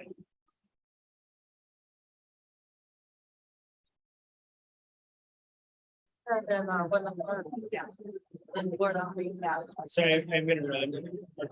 Have the same. No, no. Ready. Are you gonna take her seat? That's so awesome.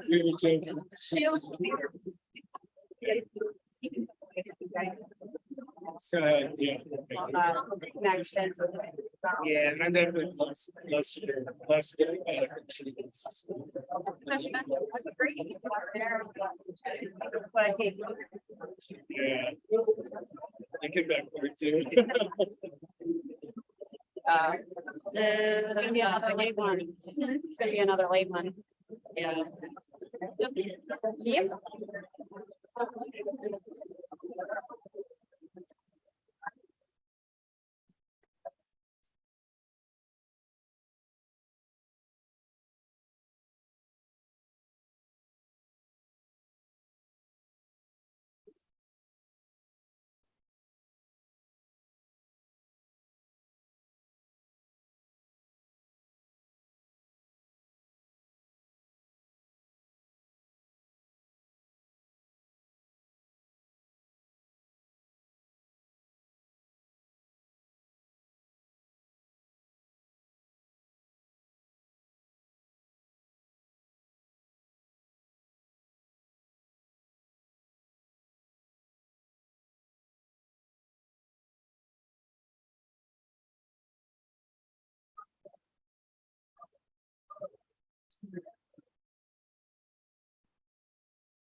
Probably.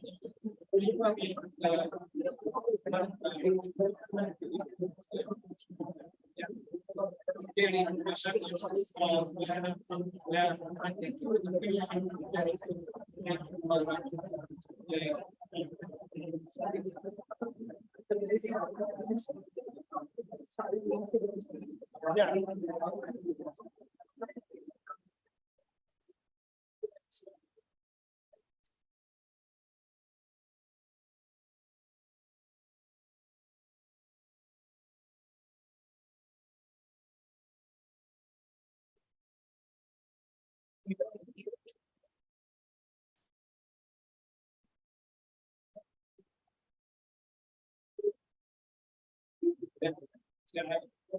They're creating.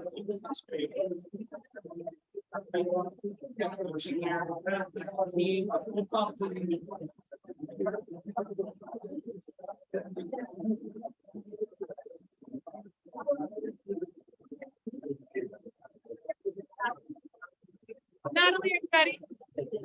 Natalie, are you ready?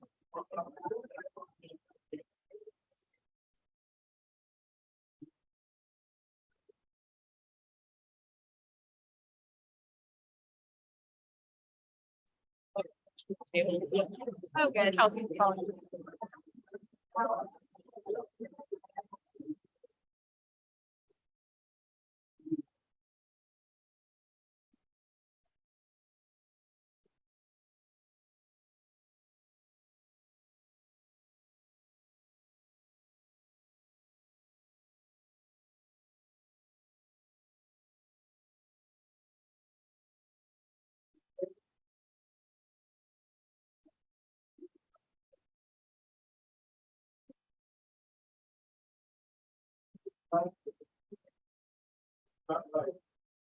We're going to reconvene.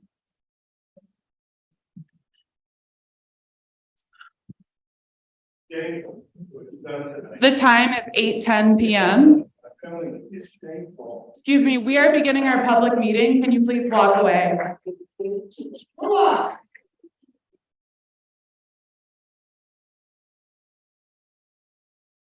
The next business in order is the approval of the consent agenda, which includes routine personnel, minutes from our previous board meeting, and policies JL, CDC, and KEC on final reading.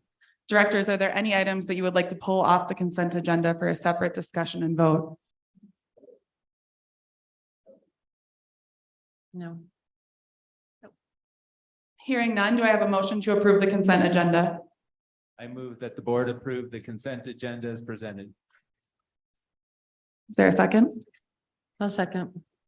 Call to vote.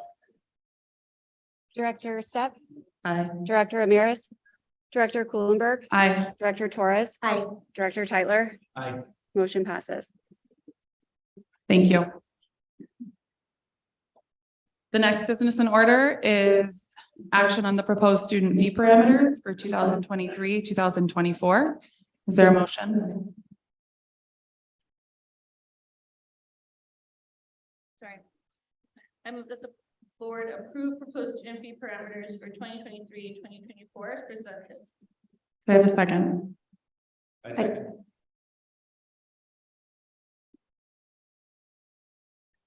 We'll head to board discussion. Each board member will have 2 minutes to share any comments. We'll begin with Director Ramirez.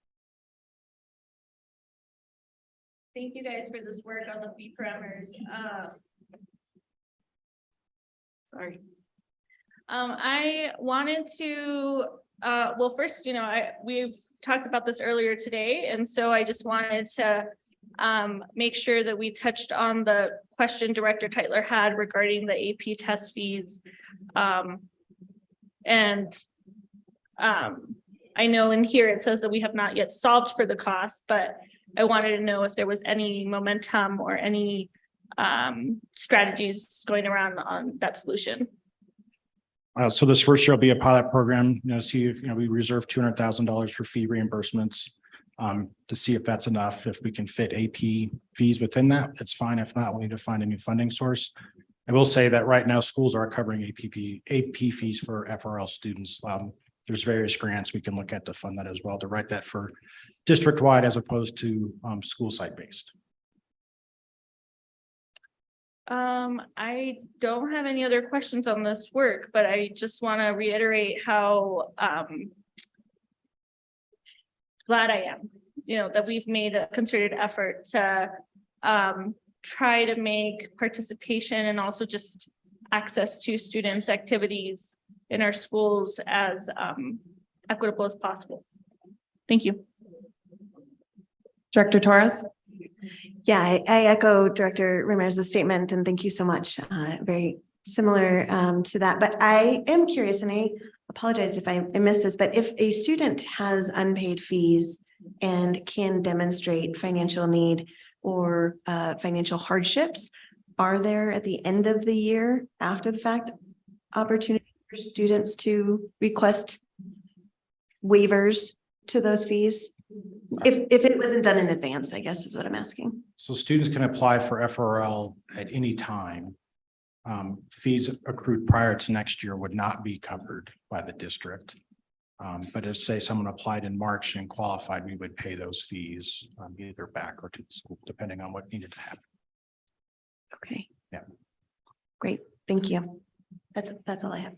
Director Tyler. Thank you, and sorry about getting that confused earlier about our timing. Okay. My notes were not sequenced correctly. I have a question about the AP test fees and the line that says schools can still charge program fees for elective courses that are not required for graduation. Are we thinking that AP is required for graduation, or is this in the form of not required for graduation? I'm not sure where that falls. It is not required for graduation except at Glenwood Springs High School. AP English is required for all. So at Glenwood Springs High School, in the past, they've used discretionary funds to cover the cost of those tests. Great. And then another question I had was when it talked about reimbursement for FRL, do you know how it is that we're going about collecting student fees? And do we ask to have student fees up front? And are we going to then be having to reimburse parents, or are we going to maybe move the fee collection date to a later time so that we're not collecting fees and then reimbursing fees? That's a pretty detailed question that we haven't figured out that yet. I think different schools in the past have implemented different systems for collecting fees. So, Chair Gatlin and I had a laugh the other day because he had to pay some student fees on the back end of a graduating student. But we also have some schools and some programs specifically who in the past have, required fees to be paid up front, or students can't participate in certain projects or something along those lines, which is why we're trying to implement this new system so that students aren't missing out on opportunities to learn or, participate in very specific activities. I will add, one of the key things for us was to really move the child from the conversation. It's really a conversation for the family and the school, not, a fee discussion between a second grader and a school administrator. Great. Yes, that would be great if we can have that conversation, because I know, or if you can just keep that in mind as you're deciding how that is going to be collected. I mean, they're collected as people pay. Like, it's not required at any one time. I imagine beginning of the year and end of the year are heavy fee collection times. Yeah. I just know that the free and reduced lunch paperwork is handed out usually at the beginning of school, and it doesn't come back, and then there's a while before that is approved or not approved, and so that could be a interesting extra work. We don't move that date back somehow. So, thanks. Director Stepp? I don't have any questions, but just two thoughts, kind of along the lines of getting families to fill out the survey. Is like, I hope we take those same steps to get people to fill out the FRL applications. And you're all shaking your head like, we do. But just, I know that's been an issue in the past, and how we can engage with that more. And then the other thought I had was, is that a way that we could possibly expand the use of foundation for families who do want to donate more to cover fees for other families that can't? Might be a thought. But thank you for your work on this, Chief Markham. You're welcome. Director Ramirez? Should I start with you? Sorry. Go ahead. No, I mean, my comments are primarily around the policy in conjunction with the fee parameters. We didn't get to review JQ through policy committee yet. But I think we need to have more discussion about the level of specificity in the policy versus the fee parameters, because there were just a few things where I couldn't tell why some things were included and other things were not. Like specifically like fee caps, or should we include those in the policy, or should those be left to the parameters that we're setting each year, so that we're not having to change policy if we shift parameters? So I just, this is on first read. We've got 2 more reads on the policy. So. And I think this is a brand new policy. I don't think this. It is, yeah. Oh, sorry. It is, and we didn't get it until just before policy committee last week, so we haven't had a chance to dive into it. But before next go around. Yeah, I think in the past, we just relied on the parameters being updated every year, and that was the kind of the guiding document. Yeah, I would agree. And I think that that's okay. Primarily my comment is that we should look at how specific we got in the policy and back it up a little bit.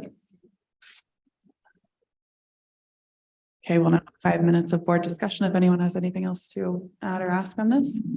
I think the only thing I would add is this language on the draft student fee parameters under waiver scholarships and collecting school fees. It says, sorry, Katie, can you move your? All schools will have a mechanism to provide scholarships to students who are unable to pay fees and have completed the FRL application. I think we should add that language to JQ if it doesn't exist there already.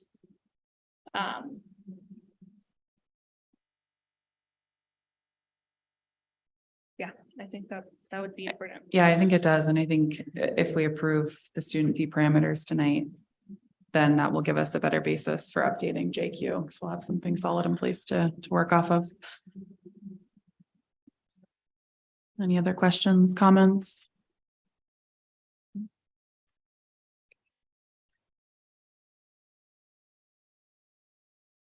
Chief Bean, can you please call the vote? Director Stepp? Aye. Director Ramirez? Aye. Director Kuhlenberg? Aye. Director Torres? Aye. Director Tyler? Aye. Motion passes. Thank you. The next business in order is action on the guaranteed maximum price agreement for the Meadowood Staff Housing Project. And we have Chief Markham again. And and Chief Gatlin for a final hurrah.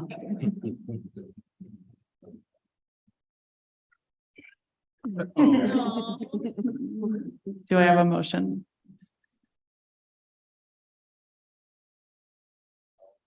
I move the board approve the guaranteed maximum price GMP agreement for the Meadowood Staff Housing Project. A second. Okay, each board member will now have 2 minutes to share any comments. We will begin with Director Torres. Well, I really appreciate the in-depth analysis and information that we've received. I think it has been very clear that we understand the risks associated, which are with anything. There's nothing with construction that doesn't come with some element. And I feel like you've done a fantastic job of explaining those to us.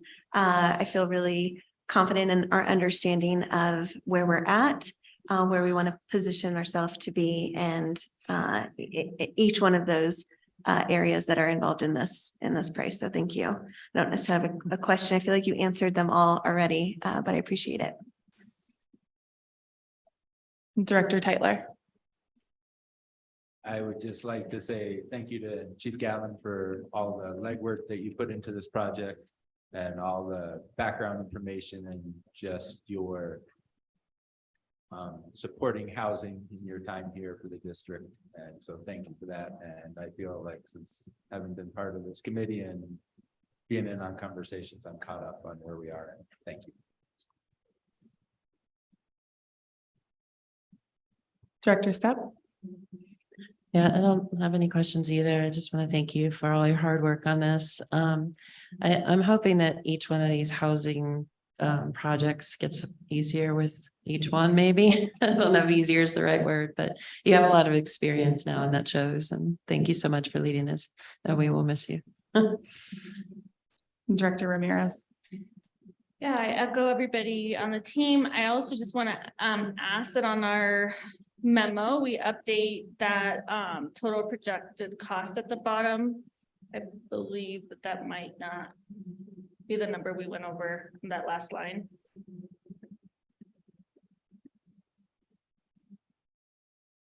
I feel like today was 29 in our previous meeting. Which document? The funding source is total over 29. The cost of the project was actually less. Oh, okay. Thank you. Glad I asked. And yeah, I mean, I would also just say I'm really excited, to have these new units, 8 studios, 10 1-bedrooms, 16 2-bedrooms, and 16 3-bedrooms. I think will be so beneficial to our staff, to our community. And thank you, Jeff, for leading so much of this work, for being such a great leader in the community. We're going to miss you. I think that your community is going to miss you. And thank you to both of you guys for your work on this, because I know it's really been a lot of meetings and conversations and negotiations. And I've appreciated that we have tried to do this as affordable as possible, but also as intentional as possible. So thank you guys for the work. I don't have any specific questions either. I think that this has been presented to us over so many months, and being so close to actually seeing the work getting started is very exciting. So thank you, Jeff, for your leadership on this and for everything that you've done on this project and all the others, because this is obviously going to be incredibly impactful. And Chief Markham, you too, you're here with us. Looking over the estimates, it's clear that you guys have thought of pretty much every contingency. We've got options to give and take. And I think we'll all be waiting on bated breath for that first shovel to hit the ground. We now have 5 minutes of open discussion. If anyone else has any other comments or questions. Just a comment for the public that with these 50 new units, our existing housing committee within the district will be looking at revamping the selection criteria and how that all works with our existing units. So that's a big undertaking that group has. And so we, we look forward to hearing from them and how we can support that further, but. And just piggybacking on what Director Stepp said, Chief Gatlin also mentioned that the Housing Committee is also looking at redoing some of the housing guidelines, and I would support that, and I'm happy that they're doing that work, and I'm super happy with what we've done with this project with Meadowwood. I think it's very important.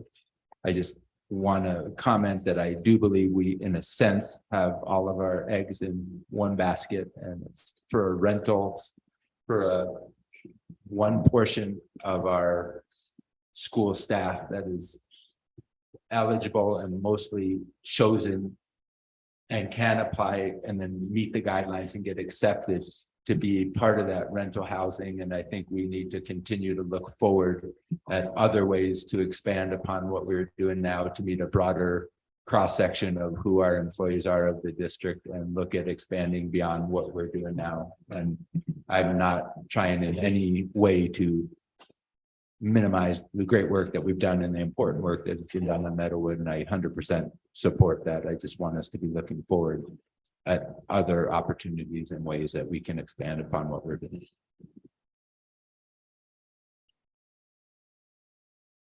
Any other questions, comments? Please call to vote. Director Stepp. Aye.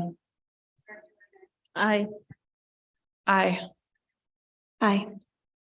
Aye. Thank you both very, very much. Yes.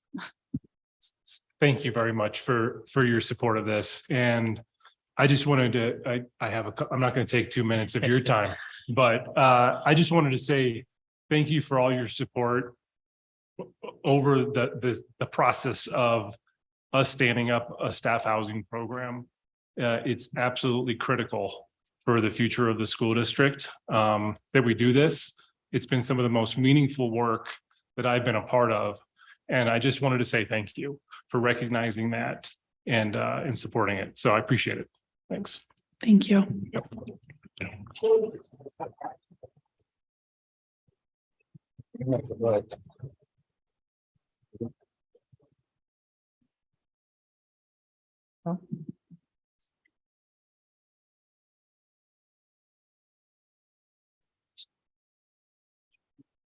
We voted, yes.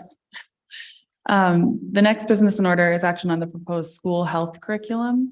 Chief Cole should be returning momentarily. And until she is back, we'll rely on the rest of the team to answer any questions. Do I have a motion?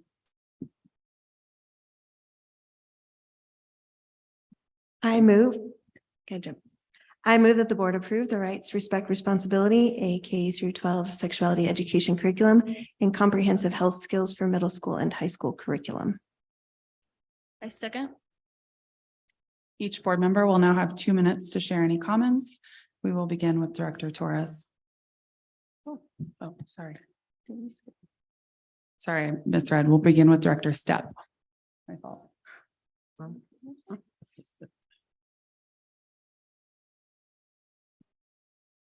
I don't really have any questions. I want to thank everybody for coming out and speaking so passionately. We have heard all sides, and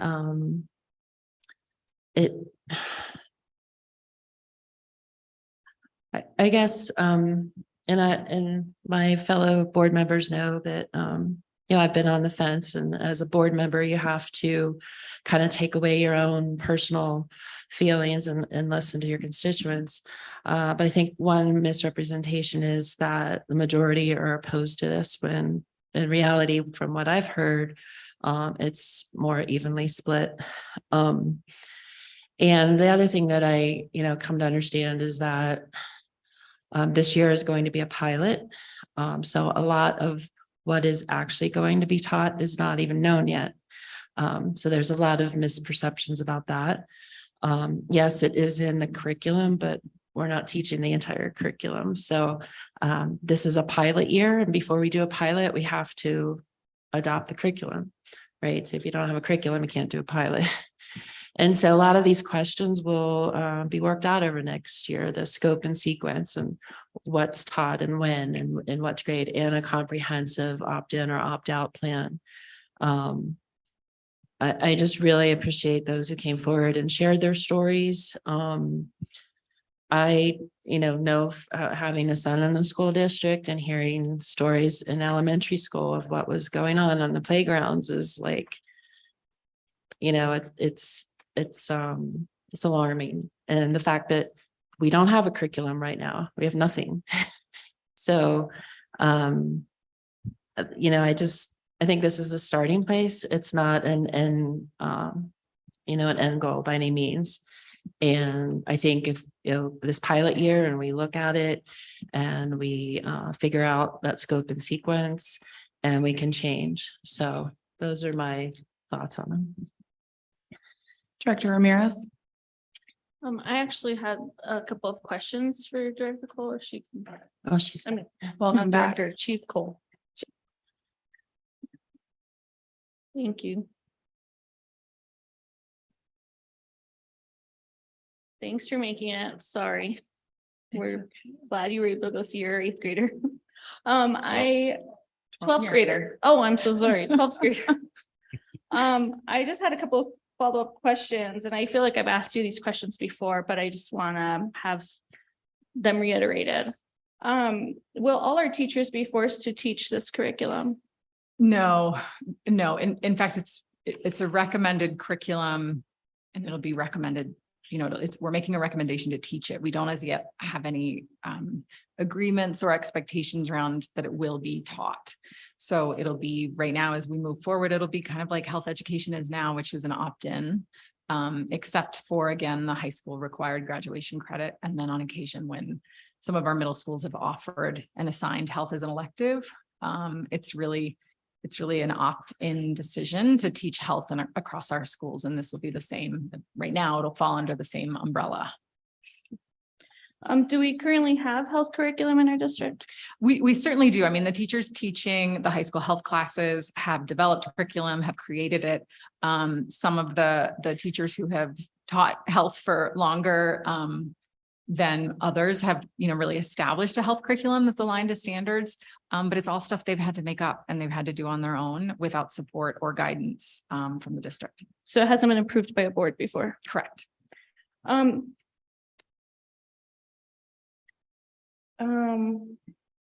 So I wanted to bring one thing up, and I think, to elaborate on Director Stepp's points of being unbiased in our decision-making for all students. Recently, last week, I was traveling and I got a call from my kiddo who, as I've shared before, is a middle schooler, is on the autism spectrum. And I'm typically the parent that opts out because I want to have conversations with my kiddo about sex ed curriculum in general, about sex ed, his body, health, all of the things. There was a curriculum that took place while I was gone. I guess, and I feel like I know the answer to this, but do we know if gender identity was taught in that curriculum? I mean, as a district leadership team. I don't know which curriculum they were using for that. So if we approved something as a board, then we would be able to hold our board and district leadership accountable for what is being taught in our schools.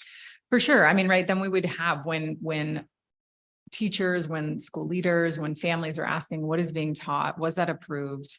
We will be able to say, hey, there is an approved curriculum. There is a recommended scope and sequence that we expect you to start with. So yeah, we currently can't say that.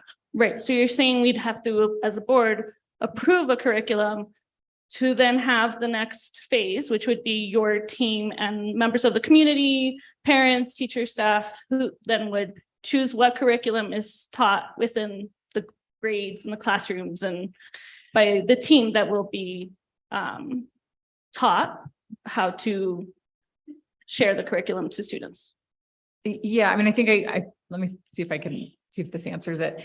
Our goal is to provide a scope and sequence that would provide guidance to schools and teachers that are that are willing to tackle it and willing to say, yeah, we want to teach health education, or we feel that there's a need, we see that there's an opportunity, and we want to make it as simple as possible, hence the kind of the pilot project, working with school nurses, working with Mountain Family to provide those folks to teach the courses so that our K-12 teachers can kind of get to know the curriculum, get a sense of what it is. At the end of the day, the Health Curriculum Adoption Committee feels really strongly that health education matters and should be taught across our schools. So you're not going to find anybody on our team that doesn't want us to be teaching health education. But I think the day-to-day realities of the pressures on our schools and the priorities we put on health education as a district aren't comparable to math and language arts. And so I think there's what we see as the Curriculum Adoption Committee is kind of an onus to prove the merits and prove the value of this. And that would be really the goals of the recommended scope and sequence, and trying to facilitate the use of that curriculum, and certainly go through a process with families, with the district wellness committee, with students to say, are we nailing it? Are these the right lessons? Is this the right work? Does it address the concerns that you all are seeing? I also want to follow up because I think this came up multiple times during our comments and tonight's comments, but I don't want you to speak necessarily on behalf of your team that came up and decided on this curriculum, but I also feel like it's important. Chief Cole, do you believe that this curriculum is in the best interest of our students? When I look at, so my role as Chief of Student and Family Services is to really look at kind of the wraparound well-being of our students. And is to pay attention to the indicators that we see around mental and physical health. And we have heard definitely from our community, we've heard from our students that there needs to be clarity around health curriculum.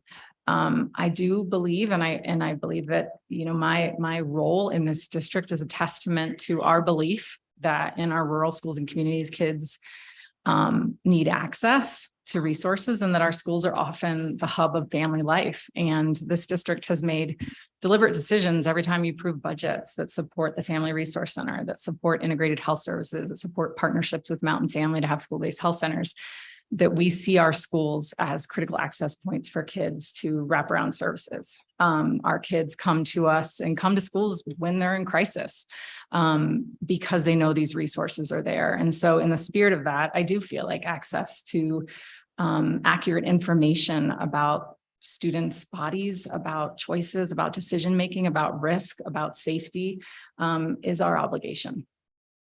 Thank you. Director Torres. Thank you. And I very, very similar to what Director Stepp said, I feel like I have gone to this place of wanting to really represent our community's voice and have heard from both sides, what is it that you have the greatest concern about? And I did my very best. And to the speaker earlier, after working full-time jobs, we speak with our constituents almost every evening. I would say my spouse can attest, I get phone calls from folks who have wanted to really share, and that's absolutely taking place from both sides. In identifying, I want to clarify too, we are speaking about 30 to 45 minutes out of the entire school year. Is that correct? We're trying to be really realistic about what is possible and what would feel manageable and what would be most important. And so, yeah, when we flushed out the first draft of the scope and sequence, we were hoping for like 60 minutes of, especially K-8. In high school, there's a whole semester. So the recommended lessons for high school that were much more robust and a much bigger list. That's kind of where we're hoping to start, is with, yeah, we feel like, gosh, if we got 60 minutes to talk about some of and address some of the lessons that the team identified and really prioritized, that would be pretty significant. And it'd be a lot more than what we're doing right now. Right. Thank you. I wanted to be clear on that, because we hear a lot of this indoctrination that I don't know what could happen in 30 to 45 minutes, possibly a 60-minute session.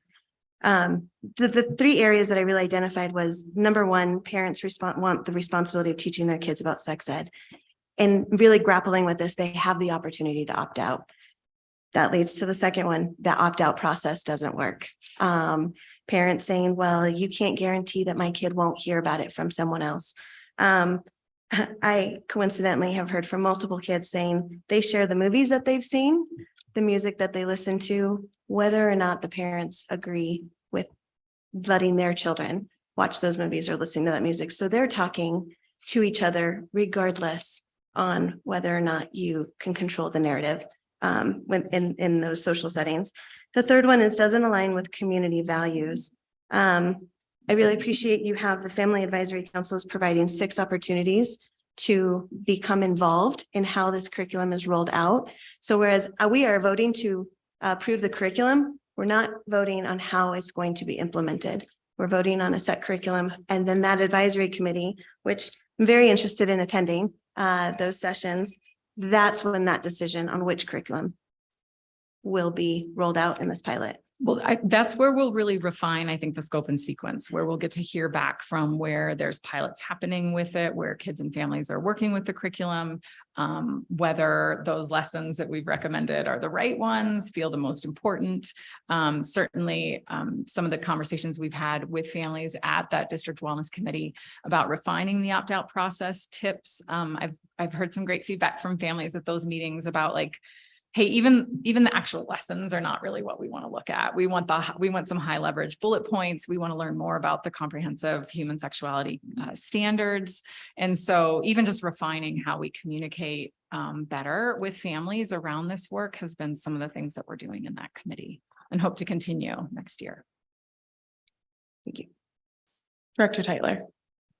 Yes, Chief Cole, at the beginning of this conversation, you said something like we would do as we have been doing in the past and it'd be opt-in. I think that might be a little confusing hearing that. Can you explain a little bit more of what you meant by how we would continue to be opt-in versus what you're talking about opt-out? Sure, thanks. Yeah, I appreciate that. Right now, the state of Colorado has comprehensive health education standards that are in the standards for the state of Colorado. We don't require those to be taught as a district. We require kids to have a semester of health to graduate, but that's it. And so we are not policing schools on, are you teaching the health standards right now? We don't have agreements across the district beyond high schools have to offer this semester-long course. We don't have agreements on health education. We don't have agreements on any of those standards. We don't know if they're being taught. We don't know where. We're not sure how. That we don't know what resources are being used. If something comes up and teachers want support on that, we don't have anything to really point to. And so there's not, it's just not been a priority of ours to really name. And so when I said opt-in, it was really kind of naming that when teacher teams or schools are deciding to say, hey, we want to tackle this health education standard, they're choosing to do so. And so that's where we would land as well, is that this would be schools making the decision, teachers making a decision to say, hey, we want to work on some of these standards. And we would be able to say, great, here's some resources. Here's where we think you should start. And certainly there's components of the health education standards we haven't addressed that need to be fleshed out. We haven't tackled nutrition. We haven't tackled substance prevention, especially K-8 or K-6. So there's a whole bunch of the health comprehensive standards that if someone wanted to do what the state is asking us to teach, we don't have resources for and we don't have guidance for right now. Thank you. A couple other questions. I would like to echo a little bit what Director Torres said about the opt-out process. And I know you'll be looking into that and making sure that as you roll this out, there's a very stringent opt-out protocol so that parents are well informed and know exactly when that will be done. But I think as part of that also, I think it's very important, as was brought up by one of our speakers tonight, is that we make sure that we're not ostracizing children who choose to opt out, and making sure that there's some kind of protocol in that and some kind of follow-up to make that strong point of whatever process that we do.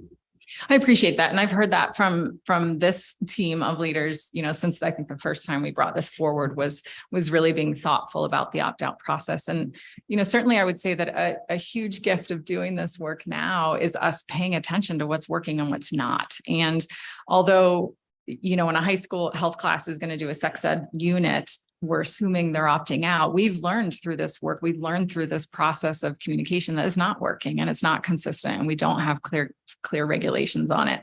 And so the feedback we've received about that really has been helpful in articulating like the next steps, right? That is on our to-do list, that we need to clean that up, need to do a much better job providing parents with the tools and resources to understand what's happening in the schools, what's going on, what the impacts of that will be, what resources we're using. And so I think it's a real gift that we've had shine this light on these processes to really identify the gaps and where we need to do better. Thank you.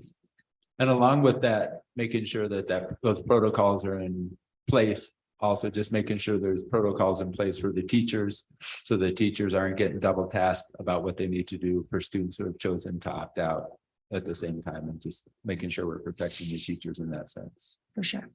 And then I have a question about, I know it's not exactly on this, but KEC, public concerns, complaints about instructional resources. There's one part that said that the board recognizes the right of an individual parent guardian to request that his or her student not read a given book. And while this is not a book, it says this does not apply, however, the basic program text and materials that the board has adopted. And so I'm questioning where we are maybe in with that policy, saying that if the board is adopted, then it's not an opt-out. I just want to make sure we clean up that language to get there.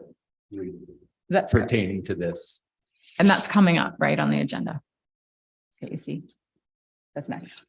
Okay, so just that. Let's get I it. know Yeah. That's the other, but as it pertains to this and having that opt-out part to it, I think that's an important part. And then lastly, I would just two more things. One is the scope and sequence that you provided and how that is, and realizing the amount of time that it's talking about taking out of the year-long schedule, to me was helpful in being able to, instead of going through however many lessons there were, being able to concentrate and look at these couple lessons. And I think that could be I don't know, like as an easier pill to swallow, in a sense of like understanding that this is specifically what should be being taught to my child at this grade level. And I think parents can maybe feel a little bit better if they're able to look at those specific lessons and especially be able to say what they would want to opt out of. And then finally, I know there's been a lot in the written comments about like teaching, reading, writing, arithmetic. I just feel like teaching this type of health curriculum, we are teaching reading and writing through this. And so I don't think this is outside of teaching, reading and writing. And wanted to say that. Thank you. Thank you, Director Taylor. So thank you to all of my colleagues, because you have hit on almost every point I think that I would have liked to discuss. And so I just wanted to say a couple of things from my personal perspective. And as I went through this process, I want to echo the point that was made that I think I heard more positives than negatives for this curriculum. I don't know if that's a result of my community or where I was, but we really have spent a lot of time talking to constituents, not just through written public comment, but at the grocery store, at kids pickups, at my kids' sporting events, you know, every place that I've been, this has been a topic of conversation. And there's, you know, I would say for myself, it was more than a 50-50 split of people in support for this. I think that people recognize that and agree with you, Chief Cole, that health education matters. And doing the work that I do with little kids, knowing your body and knowing your space and knowing your boundaries is incredibly important. And I am lucky enough to have been exposed to that research and understand the importance of that. And also unlucky enough to know when that doesn't work and that's not effective. And so I think that I can wholeheartedly say that I agree that this matters. One of the things that I wanted to ask specifically about was through the pilot process. I'm assuming opt-out process will be established first so that parents will be notified of lessons that will be taught through the pilot process, and they will be given some amount of time to opt their child out. For sure. Yeah. And that happens now. I mean, we're already doing it where there have been, you know, we, in partnership with the Mountain Family, did some sex education at Basalt High School this year. Lots of opt-out information for parents ahead of time on what was going to be covered. So absolutely, that would be happening. And where where folks have been maybe working with the curriculum already, that process has happened. It's actually been really interesting because I think in some of the areas where, part of the curricular adoption process is trying curriculum and using it and piloting some lessons, and where that's happened this year. Some of the really exciting things that we saw happen was it was one of our school counselors who was really working with the curriculum, and through the opt-out process, she created a lot of time and space for follow-up questions. And in the conversations that happened subsequent to the opt-out process, there was a lot of really what felt like for her very meaningful conversations, whether it was between the school and the family or the families themselves. And regardless of what was happening and what people ended up choosing to do, whether they were going to have their kids participate in the curriculum or not, her sense was we're nudging conversations that really are important and feel very valuable, and that work and that collaboration with families as they were piloting some of the resources felt incredibly valuable. Some of our big takeaways on that, and I know that our team is pretty excited, is to facilitate this is to do more than just like an opt-out. And if you have questions, call this person, but to really host family nights, to host information sessions, to really work with families and the educators, who will be kind of piloting a lot of this work with us. We look forward to a lot of that for schools that are interested in diving in. Great. And it sounds like there's plenty of time to course correct if through that process there is a majority of families or students that are opting out. 100% particular lesson. 100%. And definitely have heard that. It's going to be really interesting. And this was a recommendation from a parent who's been engaging and just kind of corresponding and communicating with me on thoughts and reflections, and was saying, hey, you should really monitor like patterns and what people are feeling uncomfortable with or not wanting to have happen in school, so that you can adjust. And so I thought that was great feedback, and how we pay attention to where our community is landing on this. Thank you. That's all I have. So we now have 5 minutes of open board discussion. I would just like to add that, at our, I don't know if it was 2 meetings ago, we did bring forward that we wanted to start engaging in the opt-out policy. And so I do think it's important to note that it is coming to policy committee, that we are engaging with that policy to make sure that we are even though it does exist and it is happening, I think there have been many instances where it hasn't happened well. And I think at the end of the day, one of the things that we as a district need to continue to strive to do is to make sure that if there are families who, for whatever reason, whether it's this curriculum or, something that they're attending or,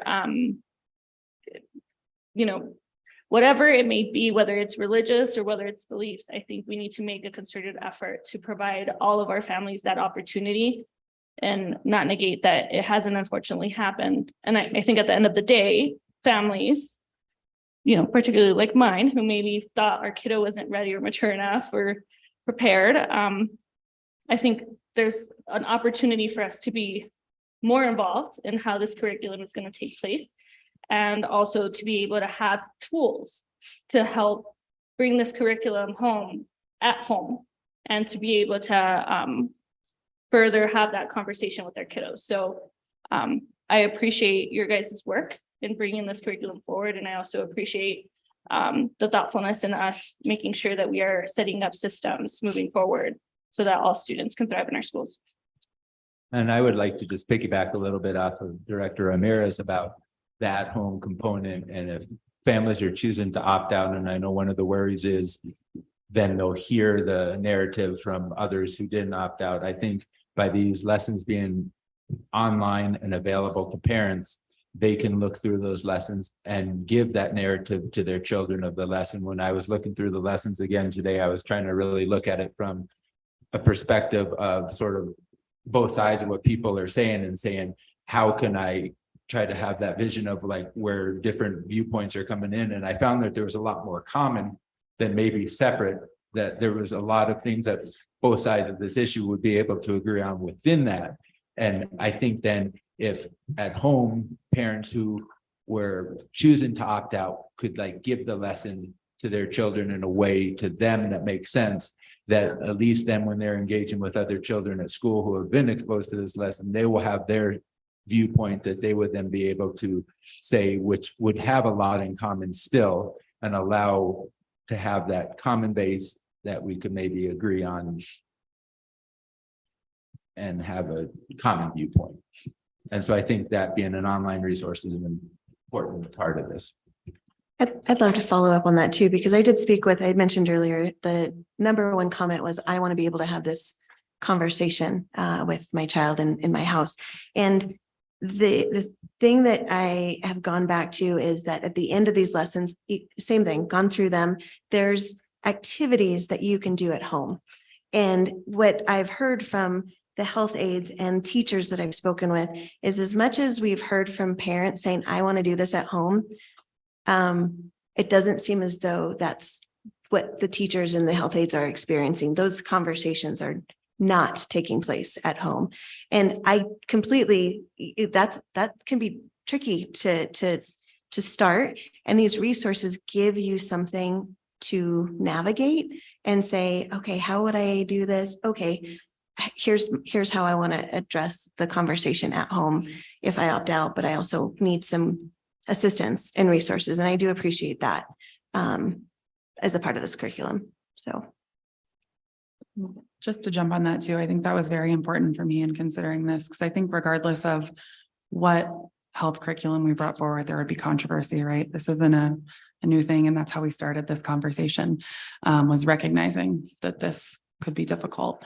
And I think one of the huge benefits to this curriculum is that it is open and available to all of our community at all times, publicly, online, in both languages. And so I think that's just a huge help to have that transparency. It's not, you're not relying necessarily on the email that comes home.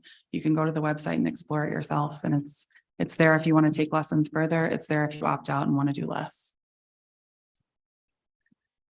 Yeah, I mean, my thought is that the human sexuality is part of a comprehensive health education curriculum, that we do not have a common curriculum right now.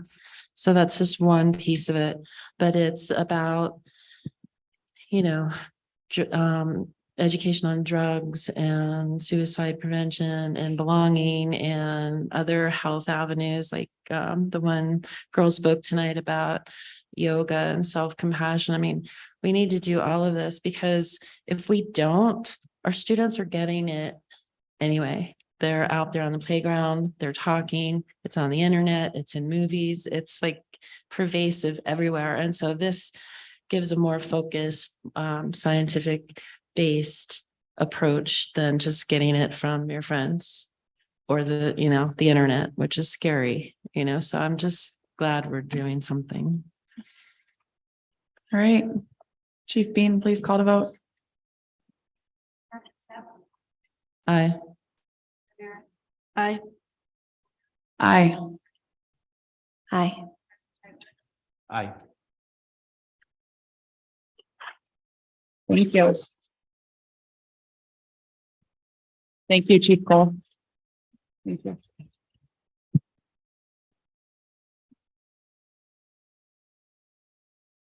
The next business in order is action on policies IMB, IMBB, KEF, and IHBF on second read.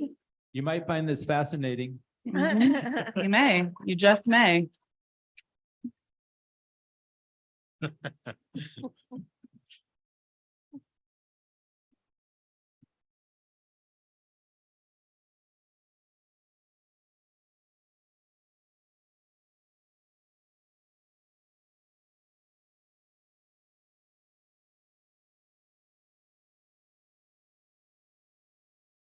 Is there a motion?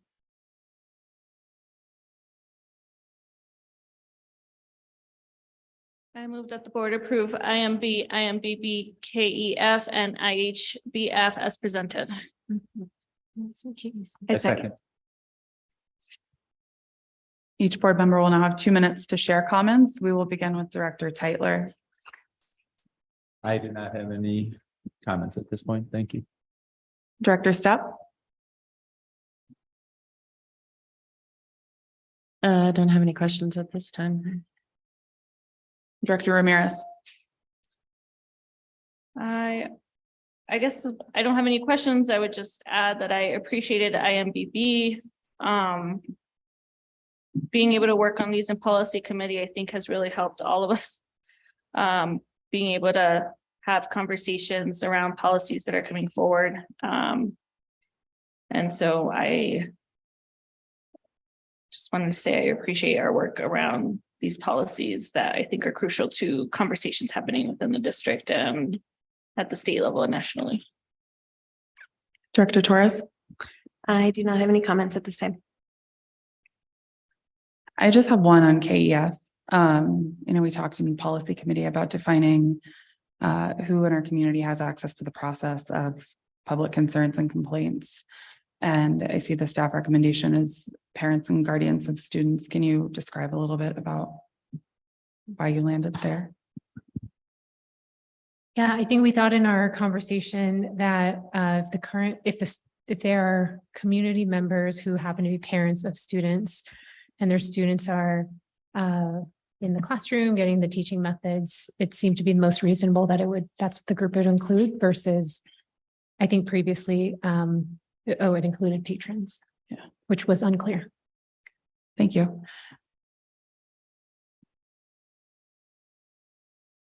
I don't have anything else on these. We'll now move to 5 minutes of open discussion. I guess I just thought of a question for IMBP. And I feel like I know the answer, but I'm going to ask it anyways. For kiddos that don't celebrate holidays at all, do they still have to provide a written request for exemption, even if they've already shared with the principal? I mean, like I'm thinking elementary school age. What policy are you on? Sorry. IMBB. Okay. Oh, got it. I think if it is a lesson describing, for example, holidays around the world, which is more instruction and not a celebration, that might be against someone's religion. I think they may choose, but for things like, like a Halloween celebration or something, I'm actually not sure. I'd have to ask, but I do think that if they don't want to participate, they're not required to participate in things like that. Yeah, I feel like that's the norm right now, that if their parent shares that they don't like do birthdays, for example, then they are exempt from doing that. I guess my only hesitation is that it were to happen and a parent were upset that it happened, because the assumption of the norm now that because I've already shared with a principal. So I think I would want us to ensure that we're pushing out in our regulations some sort of notification of an update in this policy to make sure that all our administrative leadership understands that now we're requiring parents to provide a written form to exempt them. This would be for exemptions from instruction, though. I don't think they need but what I hear you saying is make it very clear if a student doesn't want to participate in like birthdays or celebrations, do they need something written? I don't think so. This would be for required instruction. Right, and they don't opt out from instruction I guess I'm assuming that they also can opt out of instruction. I think that's a different policy where, controversial materials, there could be the question, I think that Director Tyler brought up about a book, but they wouldn't, for example, it wouldn't be good practice, I think, to opt out from like the math lesson or. Right, no. Yeah, right. I think the difference is this is state required instruction. So this is like required. I'm on the same page now. No questions. Anything else? Please call to vote. Aye. Aye. Aye. Aye. Aye. The next business in order is discussion on student enrollment policies. Each board member will have 2 minutes to share comments or ask questions. The policies are JFBA, Regulation JFBA-R, Policy JFBB, Regulation JFBB-R, and these are on first of 2 readings. So there's not a vote. We'll begin with Director Stepp. I don't have any questions. Director Ramirez.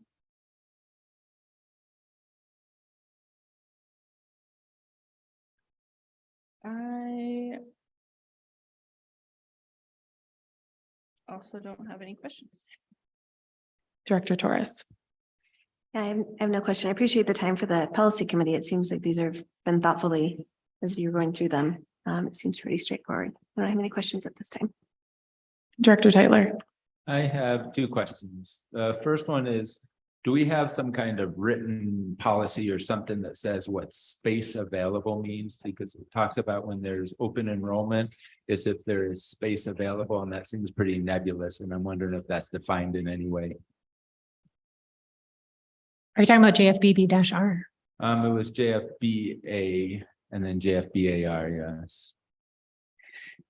It says students may apply for open enrollment in a school outside their attendance area and will be admitted if there is space available in the requested school. And then one time later, it sort of talked about it. It said if the school's capacity to meet the needs, including consideration of the district class size guidelines, but it just seems like that's hard to like say we're saying no because of this, and what is the this?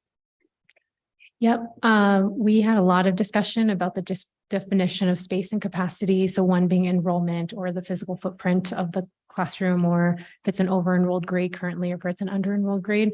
And I think there's things that shift between, I mean, depending on the time of the year or the overall enrollment of the school.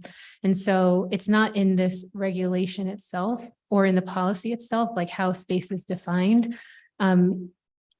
But we are trying to get to clarity, at least on an internal district document.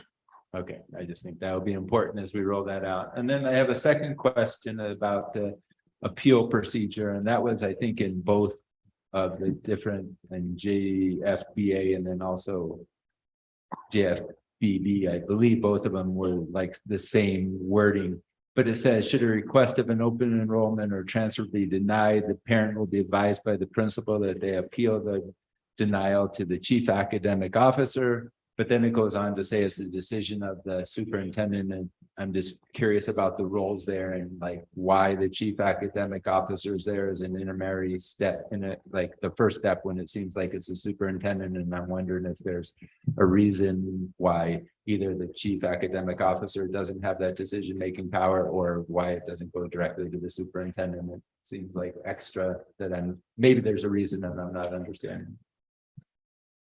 I think this is the spirit of it, is that there's an opportunity, there's multiple opportunities to appeal. And you know, there could be some reason that, you know, it would be overturned after learning other things or considering other things. But I think the spirit is that folks have multiple opportunities to appeal a decision. Okay, I can hear that. It just seems like the way it's written, it doesn't say like the CAO would do anything about it. It would just then turn it over to the, so anyways, maybe just a little bit more clarification on that, I think would be great.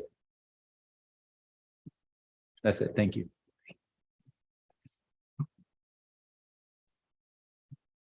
I don't have anything further on these. I appreciate the clarity and the numbered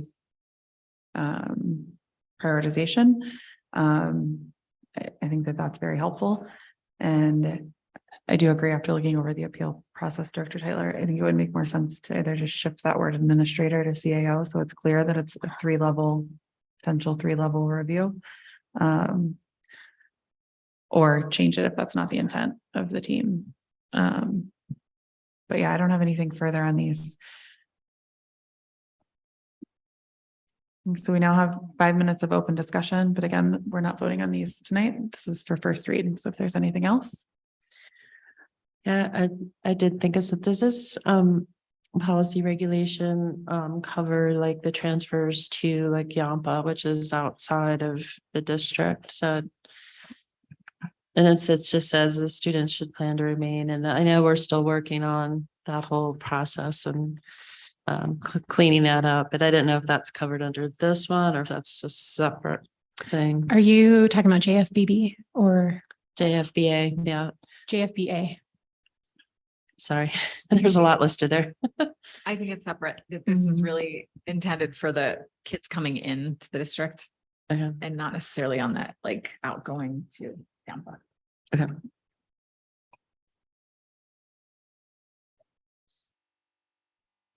Anything else on these? I have a question on JFBB proposed when at that very end. I'm seeing a note, once registered, the student's special education needs will be reviewed to determine if the requested school or program has the capacity to meet the student's needs. I'm just looking at the note and I'm just wondering if you guys can give a little bit of feedback on why that was sent to legal. This is one of the ones where we had to we asked, what does capacity mean? Is it physical space? Is it skill? Is it like newness of is it like, even if the max ratio might be 9 or 10 in a significant special needs classroom, would that be the indicator? And so that's what we were trying to get clarity on for capacity.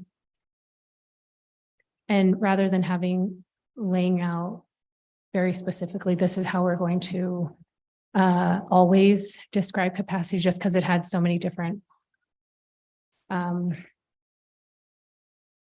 factors that sometimes that didn't always apply to every single student, every single situation. But that is something we're trying to get to clarity and consistency to, at least internally. We had a student earlier this year who lives outside of the school district, has an IEP that's very specific about what services would be required. They lived outside of district. I think the parent worked in Aspen and wanted to pick a specific school within district because of the proximity to work, but that school didn't have the capacity, the personnel, the program to support the needs of the IEP. And so we made a recommendation of, we can't serve the student at that school, but we do have space, capacity, personnel to meet the needs that are on your students' IEPs at this other school. They did take us up on the offer to enroll them in the other school, but I think that's one of those examples where capacity means a lot of different things. Is there a way to add language in there to say that we are not gonna turn away a student from the district, as opposed, like, I understand the idea of, I think, I mean, and I get that this is an out of district student or that we have out of district students, but from just being in that world and hearing from families that prefer our district over other districts in our area, and especially recognizing the commute that happens to Aspen, I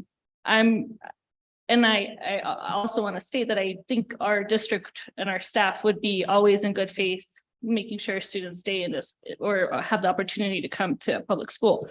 But I just, I would hate for there to be a situation where a family feels like we've limited them from the district as a whole, as opposed to like providing them with an option to attend a different school that does have capacity. I don't think we can put that and then hold true to it every time. I mean, I'm imagining a scenario where we are maxed out at our mild mod programs, our SSM programs, our AM programs. And if the student, for example, has an AM placement and we can't serve it and we only have one program, like we actually then wouldn't be able to find an appropriate setting for them. So I know that's an extreme example, but it is something we do need to consider, because there are times where we may not have an alternative school in the district for a specific student's need.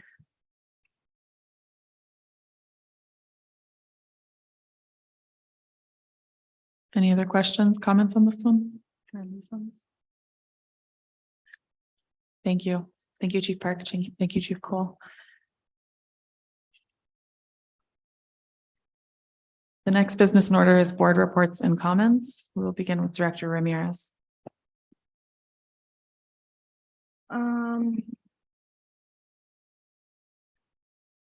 I'm excited about graduation on Saturday. And I'm looking forward to Bridget's graduation on Friday. I know we've just separated schools out and Director Stepp is in charge of that school, but I feel like I've gone now for 3 years when it's board. And then I won't be able to attend Ready for the World. So I hope that other board members are able to attend that. But I'm excited to be having graduates out of our district again and handing out diplomas on Saturday. And I don't really have any other updates about what I'm doing this week, but excited for all of our schools and all of our students and all of our teachers as we hit summer break. Thank you. Director Torres.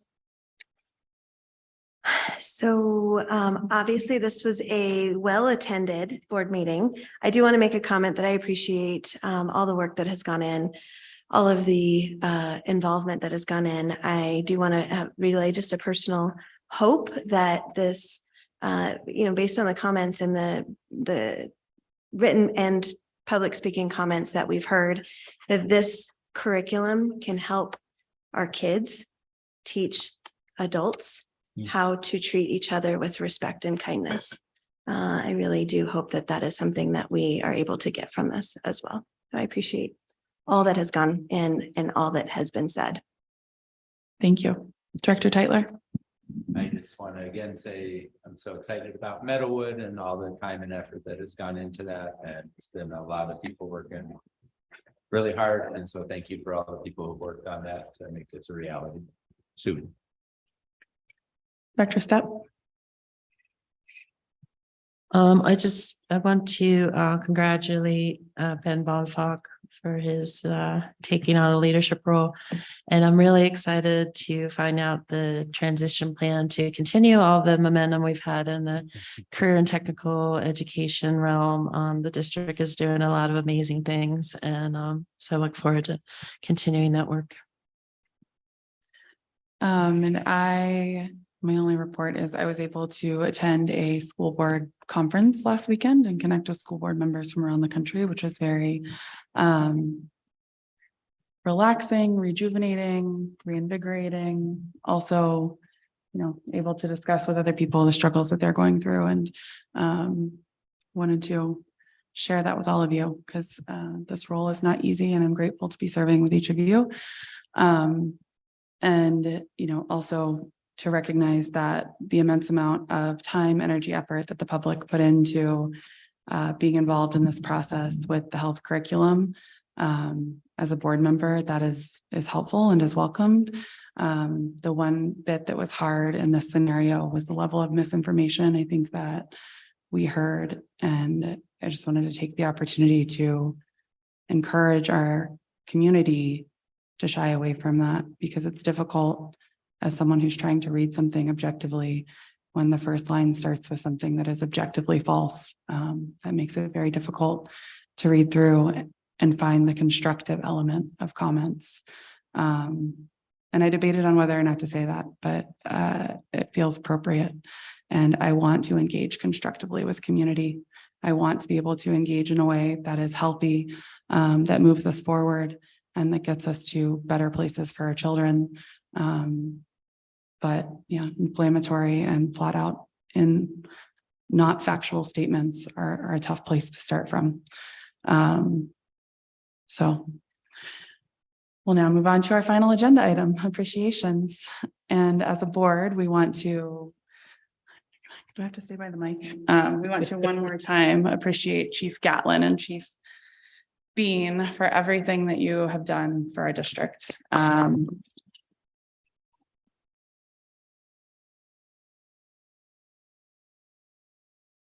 In your years of service, you have, made an impact in our community, in our school communities, and our broader communities. Each of you bringing your own unique talents to your roles, and being on this board and serving with you in some capacity has been an honor. So thank you, and thank you for all that you've done over the years. You will be sorely missed, and we wish you the best of luck in your next adventures. Thank you. Meeting first. Okay. If there's no further business and there's no objection, the meeting will be adjourned. It is 9:20 p.m.